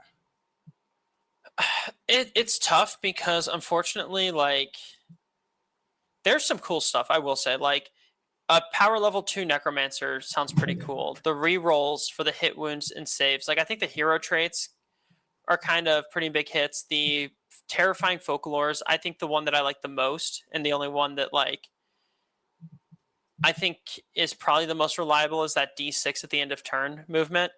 Mm-hmm. Not because the 5-up Ethereal is bad, but because I think the movement will win you games more often than the 5-up Ethereal. I think you're right. I think the way I've learned to like really take advantage in this game is like anytime you can draw out like that little bit of movement, you know what I mean? You can see when people are like rushing through their turn, they don't pile in. And to me, it's like one of those like, you're a rookie, bro. Like if I have any pile in, I'm moving that 3 inches, like almost always, because it's just free movement. Free movement is amazing. Especially if you have a unit that only moves like 4 or 5 inches, you now just gained half your movement in a fight. Exactly. If you're running somebody like Nurgle, you know what I mean? It's like, man, you really just try to be in combat because you're only getting 4 inches. Like now you're moving 7, which is huge. You know what I mean? Plus whatever you charge. But if they charge into you, like nice, you're moving your whole movement, like you said, again. But I think that's a great way to kind of close out this this episode of the Scourge of Aqshy, part 2 with the War Scrolls. This episode went on, like I said, kind of a really long time. Breaking down these War Scrolls, and I always really enjoy doing like these episodes. Where we kind of go through like and break down like all the new stuff. I had a blast doing like the Scourge of Aqshy one. This one is. I feel like it's got so much more. Yeah, there's a lot going on, and it's honestly though like that's part of the fun of the new season is like. I'm gonna be honest. Like these are just my initial thoughts. Like give me a month, I might be like I was wrong. Like this other build, like this other thing is way better, and I didn't even see it. You know? Yeah, that's one thing I'm going to be really excited about is, and you know, I'm going to have you back on, especially when we have Jesse on here too, Right. where we're like going through and talking. It's just like I really enjoy seeing like the Scourge of Aqshy stuff when it very first started. And I was like, oh, this is kind of trash, you know what I mean? And then like you start using, you're like, oh, dude, actually, this is really really good. So we'll definitely have to have you back on for another episode, you know, where we can kind of like really kind of talk things through, because we're maybe 2 weeks into this GHB. You know what I mean? Yeah. We've had the leaks for a little bit now, but even then it seemed like everybody no was one kind of was playing games till like 2 weeks ago. Yeah, and even then I think you've gotten in quite a few games more than most people, and you're at 9, you said, right? Yeah, So like that's- 9-ish. That's pretty solid. It's quite a bit. All right, Zach, man, thank you so much for coming on. You know, I really hyped it that you jumped on with me, man. Like, you know, we've been talking about having you on the pod for a while. You know, you're like a very impactful person when we're down at Gamers Guild. You know what I mean? Like I said, you're one of those dudes, like when we're trying to get a question or like, you know, we're just trying to learn like the new strat or the new technique. You're one person I like to like reach out, and I do like you know, value your opinion when it comes to like breaking these things down. I can't really wait to sit down and have like one of like those like learn to play sessions with you where we're like talking over the games, especially now with this new GHB that I'm like still trying to like learn my tactics and learn all my stuff. You know what I mean? Like, I don't even know what I'm doing. These battle plans now are fucking crazy. Oh, so yeah. it's like, I can't wait to sit down. You know, you can show me your gits. You know what I mean? You can actually show me how to play some gits. I've just learned is run and charge, and you'll win. Yep, there's a lot of fun things, and honestly, like I really appreciate you inviting me on. Like it's really nice to just be able to sit around and just kind of talk shop, you know, figure these things out. And for anyone, like I'm very much an open book. Like I have people that message me daily about list building and like, hey, what do you think about like this? What are your thoughts on this? Hey, I'm experiencing this with a game. Like, how do you do it? Like this last weekend during the retreat, Brad asked, hey, I want to watch you and Cameron's game, but are you guys okay talking through your strategy and why you're making the decisions you're making? Because sometimes that's just what people need to see is two players are more experienced with the game, play it out and see like, well, wait a minute, what's working, what's not? Why are they doing this decision? Why are they doing this? And I always tell people I'm always down to help talk through games, talk through strategies, list build. I help out a lot of people with list building. It's always fun. I love it. Yeah. Thanks, man. Yeah, no, I do like that. Like for me, it does help me learn. Like I can actually go just show up and watch people play and probably take more away from that than playing myself. Depending on, especially if you can sit there and like commentate and narrate your game and like why you're making the decisions you're making. You know, I've learned if you like go up and you pull up on like the really high level players, man, and you just see like why that they're making the choices that they're making, like it'll make you a much better player. So man, thank you for jumping on. Do you got any shout outs for us? Yeah, just the normal shout outs for like House of Hobbies. You know, the team's been great. Like you're talking about a good group of people who are more than willing to incorporate pretty much anyone into this hobby. We've help out anyone learning, we'll help out anyone with just getting acclimated with a very complicated game. To say the least. So we always do a lot of the local RTTs. You know, we do one over at Tabletop Gamers Guild. Every so often we'll go head over to Old World for those events. I got a couple shout outs. I do want to give a shout out to House of Hobbies. You know, that's your team, bro. You guys have been like very like inviting and very, very helpful to like me and Jesse, and like you guys, like I said, you're like really the big face and name behind the communities, which is really sick because here in Phoenix, you know, we've got millions of people, and it's like when you're playing this like weird niche game, you know what I mean? They're like, yeah, especially, and it's like we're not playing 40K, we're playing Sigmar, so it's like it's one of those like it's already hard enough to find like a little like scene of people, and you guys have really like you know, you've cultivated like a really good environment, a really good scene, really good player base. You know, everybody's super helpful. So you know, big shout out to House of Hobbies. Big shout out to, you know, Arizona Age of Sigmar, man. Like you guys are sick. Everyone in the Discord, the House of Hobbies Discord, thank you guys for like contributing your opinions. I can't wait to do more of that stuff in the future.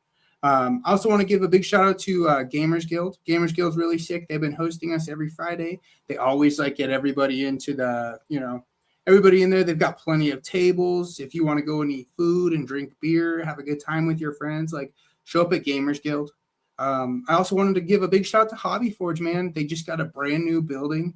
I'm super hyped to go play there. I guess it's in like the same like shopping plaza where they're at. I know I've been there one time before, and it is kind of like on the more cramped end, and especially when you get so used to like places like Gamers Guild where it's like we're kind of spoiled there. You know what I mean? It's like we get all these tables. It's like I know we do like the kind of bickering at the tables at Gamers Guild a little bit, but it's even then, man, it's still like there's still plenty of choices there often. Yeah, you're talking 30 plus tables there. You know. Yeah, so it's one of those like, bro, if you show up, there's usually a spot to play. And the fact that it gets so busy to where it's like you run out of tables, it's like, dude, that's so sick that we have enough players and enough of a scene here where it's like, man, all 30 tables are taken. That sucks. Shout out Jesse, bro, my boy Jesse. I can't wait to have him back on the episode. It's been a while since he hasn't been on the episode. So I do want to give a big shout out to him. I do know it was his daughter Eva's birthday today. So happy birthday, Eva. I don't know if you'll listen to us, but I know your dad does. So happy birthday, Eva, and shout out to you. I hope this one's an awesome one. My family and Jesse's family, man, we're pretty tight. If you guys enjoy this episode, make sure you give us a follow or check us out wherever you check out your podcast. If you're watching us over at YouTube, hit the like button, subscribe, drop a comment. Tell me what your biggest Aqshy winners are that we still haven't talked about yet. Are you like frustrated listening? You're like, man, say this Warstrel, say this faction. We want to hear it. I want to hear everyone's opinion. Go ahead and jump into the Discord. Check out the House of Hobbies Discord. Again, those guys, man, that Discord is popping, bro. Right? It's like the busiest Discord in all of my friend groups, and it's always going off, and there's always so much knowledge being shared in there. I definitely suggest to anybody, if you're in the Southwest scene, jump in the House of Hobbies Discord. It's going off over there. If you want to hear all the fun stuff, Rick is always dropping everything early for us, which is fucking dope. You know what I mean? Oh yeah. So very, very, very sick. All right, man. Well, thank you again for jumping on. Until next time, may your crits be high, your paint never dry, and your rolls ever red. Welcome to rolling recklessly where the battle lines meet the sky. May your crits be high, may your paint never dry, and your rolls be ever reckless.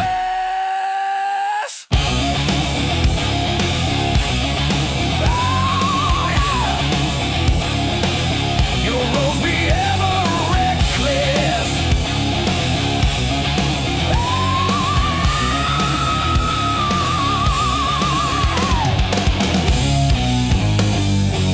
Roll 'em if you got 'em.